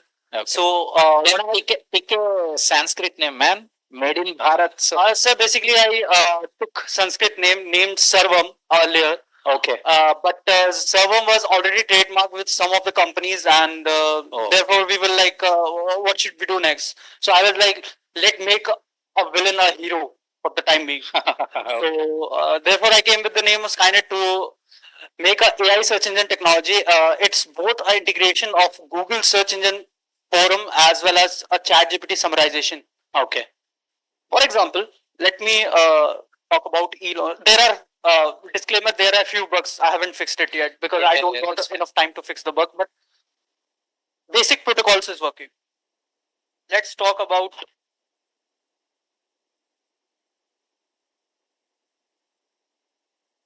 It will just autocorrect itself. So, as you can see, you can find the links for the Elon Musk. You will be able to find, and here's the information about Elon Musk will be generated. I don't know why it's not being generated yet.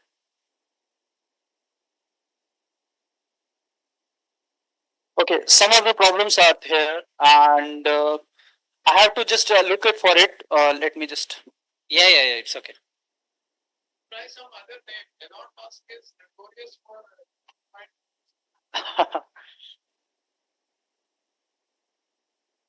And I think only when such people raise, right, people will get more clarity. So it will give you information about Elon Musk and with a particular brief summary about it. And not only that, I haven't means it's not for the what do you call it as a brief summarization and as well. Let me show you the magic as sorry, just. I'm just telling about the Elon Musk because he is one of my idols to work with, and you can also browse the images as well, just like a normal search engine. I haven't done the complete part yet, but let me come through the chatbot which I was saying. It has its own chatbot.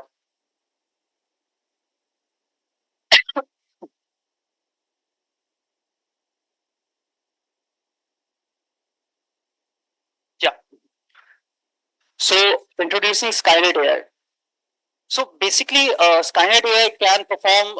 It's using the LLM model Llama 3 right now, Llama 2 right now, and I have modified that Llama 2 to do several tasks. For example, it can read PDFs and it can understand images as well. For example, if I have some image in this.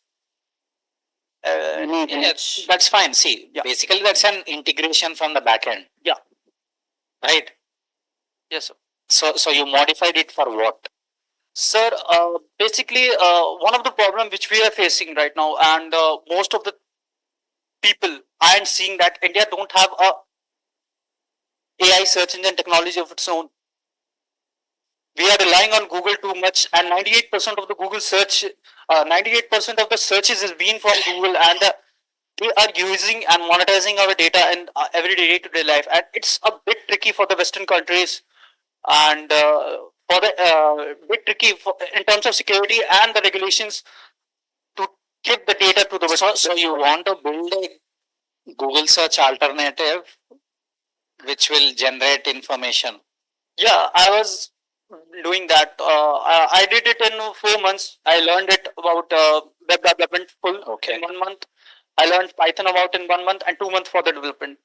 I took 4 hours of sleep. Yeah, so I appreciate the learnability and the enthusiasm. Okay, so see, three feedbacks on this. Okay, one, again, very generic. I would say, how much time do you think Google will take or to just integrate their board or some integration? And it's just a user interface change. Yeah. Right? So the way you are showcasing the information is what you are saying. But that as a differentiator will not have huge lifetime value or a competitive advantage for you. Okay, so this is one feedback. Rather, I saw an interesting application by name Sutra. Did you hear about that? Not yet, sir. Okay, so Sutra AI, what they did is first they focused on Indian languages. Okay. Okay, so that means sometimes presenting the English or something in a easy understandable to the local languages, because now India is also talking about local languages, preserving Indian culture and all. So I think one, language specific you can go to differentiate. Second, the number of tokens, because at the end of the day, how many references you took as a LLM to infer some information to the context of the question asked is very critical. And that is where efficiencies can come. So if you can make an AI efficient, then you have an advantage. Now say ChatGPT is taking 1024 tokens to generate this information. Now for the same prompt, if your LLM or customized LLM is able to take say 500 tokens, then it is hitting less number of references to infer more. Yes, sir. Right? So I think that is second aspect you can focus on. And third important feedback is again to create a lifetime value or a long-term impact. Always attach with a use case. Okay, this sector. Now there is a Y Combinator startup which I was seeing in the morning just before getting onto the flight. All they are doing is they are using the AI integration. They created some agents. They trained some agents based on ChatGPT so that bad code can be reviewed quickly and rectified automatically. Now that's a use case, right? So now when you say just a search, it's a very broader use case. You're getting the point? But do you see a very niche category of users who wants this experience which you are thinking? The more narrower you go, then I think you will find your voice and you will find your differentiation. Yes, sir. Sir, this was what I was showing you. This was an example of my potential towards you. Yeah. And what my idea is right now to go to into the retail businesses. Okay. And I'll be developing. I'm currently learning the deep learning algorithms right now. Okay. And I'll be going to the retail businesses. For example, you have a MacBook in front of you. How about you go to a supermarket and just took out your phone? You don't have to scan a barcode. Just scan the MacBook and it will be added to your cart. Okay. That's what I will be doing. And this is the, what do you call it as, so again, then that's what. So in that case, you need not really work on LLM at all. You can integrate the 4, right? Like the Omni version, the ChatGPT, which is able to capture images and all. Then you focus on the application. Then what you need to talk is the application side of the story. Yes, so I totally got you, but I don't. It's my personal, what do you call it, personal preference to create everything for my own. It's No, like depending on something. I understand. See, Yeah. of course, it is good to go to the scratch, first principles thinking. Okay, I appreciate that, and I think with Elon Musk, now I could correlate what you are talking about, because Elon Musk always talks about first principles thinking. See, when you go for first principles thinking, Yes, sir. one, what is the differentiation? So from scratch itself, what is that thing which the traditional or the existing LLMs or models cannot do for the application use case which you are thinking?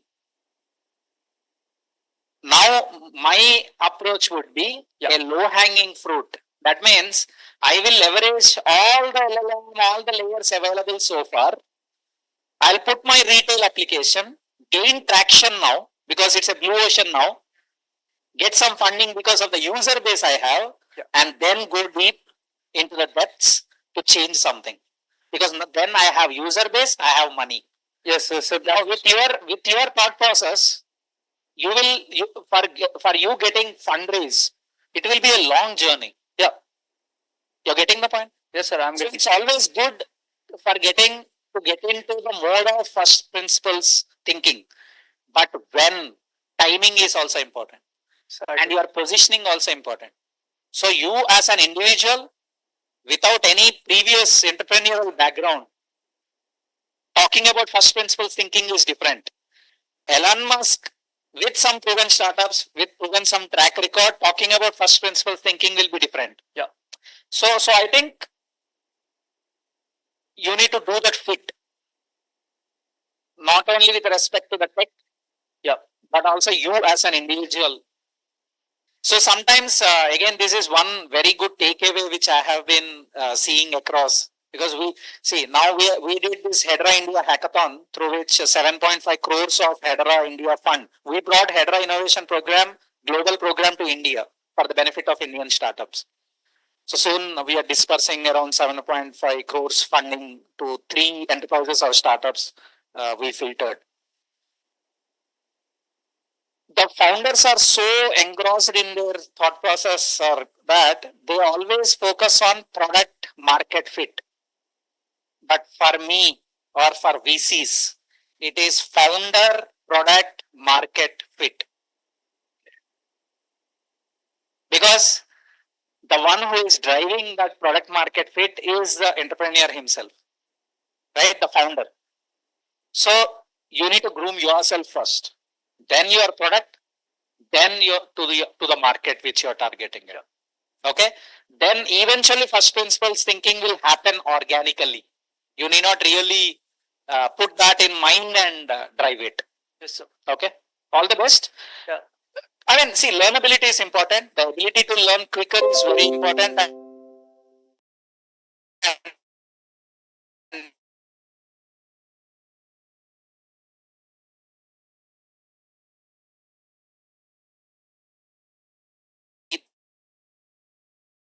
And as I said about the retail thing, and what I do generally do is to think as a customer, and then I start thinking about the ideas and problem solving, and then I start building the product. So it's like a backward thing for me. I don't make a product then do a market fit for that. I just take That is good approach always. Yeah. But in your application, I didn't see that. Yes, that was like While your thought process is working towards that, Yeah. your effort, your actions also should go that way. Yes. Now imagine you should have worked on a simple user interface with a camera or some application, and you will just show this bottle. It immediately picks up from the inventory. It's a just SQL database which is available with the retailer. Yeah. And then it shows the price and you want to add to cart. Yeah. As simple as that.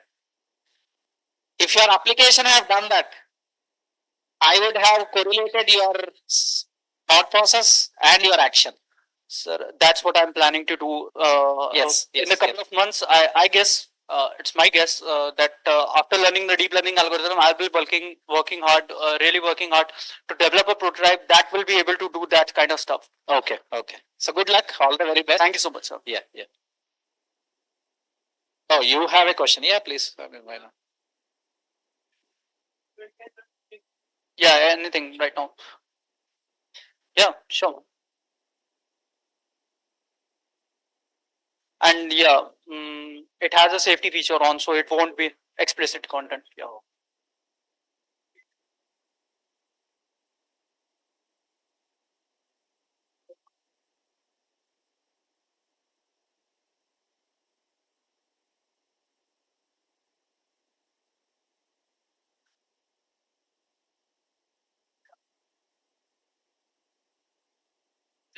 Goal model or role.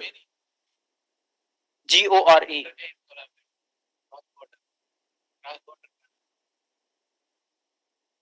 Is that it?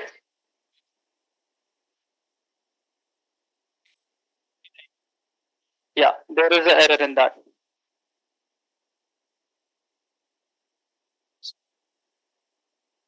So it might be some of the AI goal model. Okay.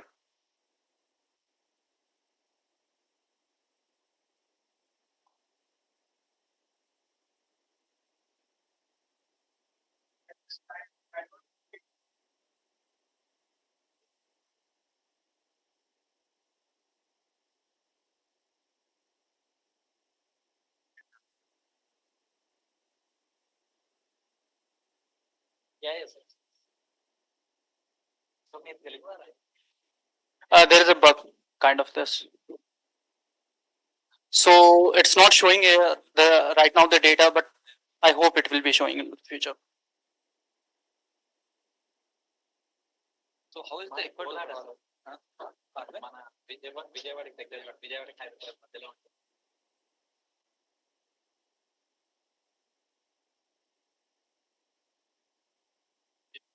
Any other queries? So do we have the sir? Do we have the confirmation on the count of? Yeah. How many students have been registered? How do you know anything? Shilpi? Link to the Shilpi who has made this link? This link is from Stay with the no, no. IT department. What he is asking is there is a QR code which was calculated along with You know, the so anyways, let's leave that QR code, sir.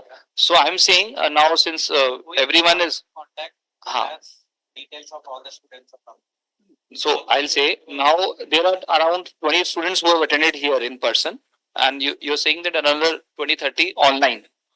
So you may ask all of them internally that this is the program. We have anyways briefed them, and 13th we are kickstarting it because किसी के exams हुए नहीं है कि नहीं कुछ हो रहे हैं कुछ इतने में बाकियों के हो गए तो घर चले गए हैं and all that is happening, so I don't want to delay it any further, so I've kept it flexible because I wanted it for students. So 13th we are kickstarting, so 10 15 whatever is the count from MET who are in NCR, obviously who reside here locally, can come on 13th, and then they will have to come at least 4-5 times in next 2 months or 2 months, 1.5 month. And online, then we will open it for others as well, those who are not able to come. And for the faculty members, will VC ma'am also said something, so we will plan out that way. But this, yeah. So but only serious students, and I want the CVs of those students, ma'am. Yeah. So see, our team would like to go through at least CVs. They though we would not at least some basic thing. Second year, third year, final year is fine. First year is too naive. Yeah, first year it will be very difficult. And then we will add them in a group. A link I've shared with sir. Sir, I've shared that WhatsApp group link with you. Okay, so they can immediately join that. Those students who finalize, and then we have that these are the serious students, and then our team will do calling to them. कहाँ रहते हो क्या कर रहे हो and all that typical way it happens, and then they will guide them to register that comment वाला link जो है वो हमारे उस पे website पे, और वो हमें एक process के तहत करना है. We cannot open the doors to anyone because we are for startups basically. first time we are doing it for pre-incubation level. Yeah. So no, there's no free. Sir, ma'am.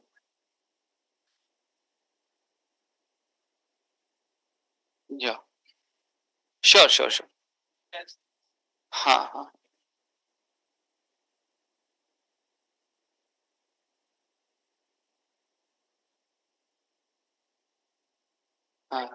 So I understand. Yeah, I understand. Like that. So you want the details of the program basically? We have. So, To be sent to sir. let's share it. अभी कर देंगे ma'am. This detail you can get from IT department. Dr. Murthy, this detail number of students online you can get it from IT department. Ma'am I think उधर जाने का loop में जाने का जरूरत ही नहीं है. आप जो एचओडी हैं वो स्टूडेंट से बात कर लेंगे and all. Let us know one point of contact with whom we can coordinate. Dr. Murthy. Okay, yeah. Actually, the takeaway is there are three steps which are there, three issues that we are discussing right now. One is the pre-incubation training program for the summer training program for the students who have registered through the QR code that has been sent as an annexure to this mail to all of you. So that is for the students. That starts from 13th onwards. Those who missed that, maybe subsequently after a week, again another program starts. So in that there are 16 sessions, 8 sessions you have to do it online and 8 sessions it is offline. And in the offline it will be in Gurugram. 4 times you have to visit, morning to evening, morning one session, evening one session. So that is for the students who are interested. We'll have to who are doing it. Second issue is that all the faculty members will have a separate program, those who are interested. It is more of a hands-on for you, training the trainers program. That is for them. And third thing is those students who have set up the startups like you have done it. And once you refine it, they will arrange for a pitch session for you to provide you the necessary seed money support. Provided there is a selection process is there, provided you are fitting into that selection process and you complete it, you will be given. So these are the three things that we are talking about. One more thing that we are talking separately with them is that they are wanted to set up a sandbox environment for the whole blockchain test bed. So how we can participate in that from a Amity side of it, we can think about it. Whether Amity can be having one node or something, that we will discuss that separately. So that is between the faculty members or Amity institution management and versus them. That we will discuss. There is a participant. Okay. We can delete that. You are admin. No, they will find out a way. So it will be started. Pardon, sir?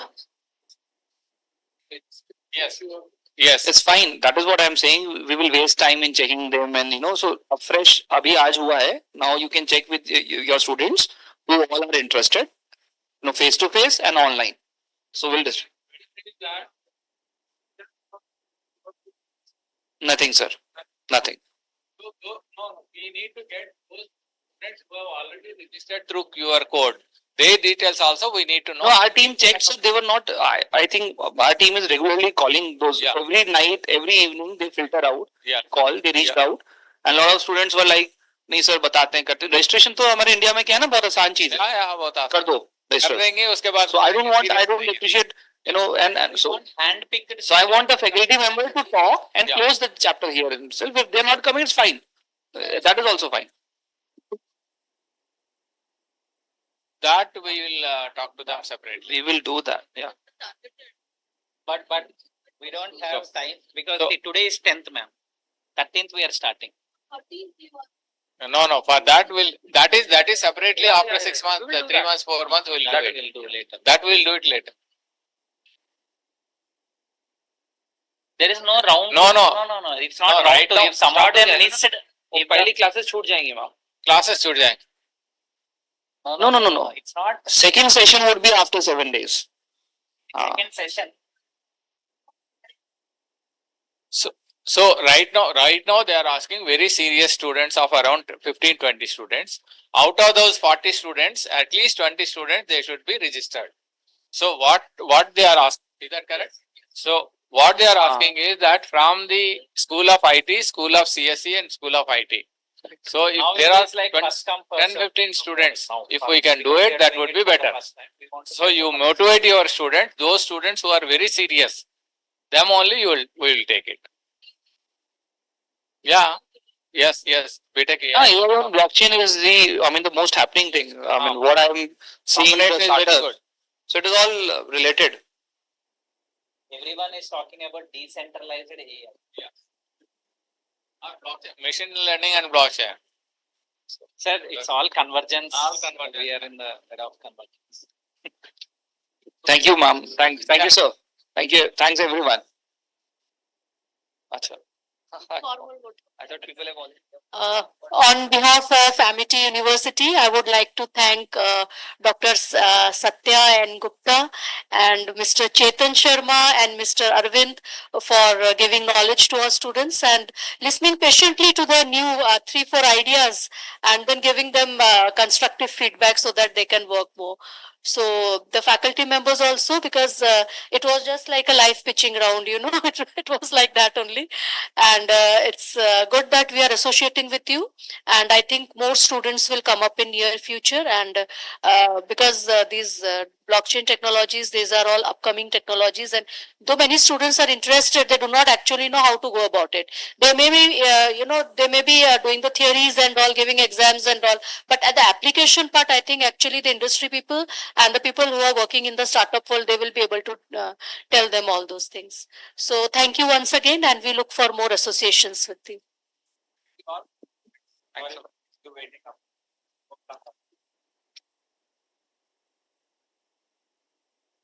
Yeah, we can have it. We can take a group photo. We'll have a group photo. Yeah.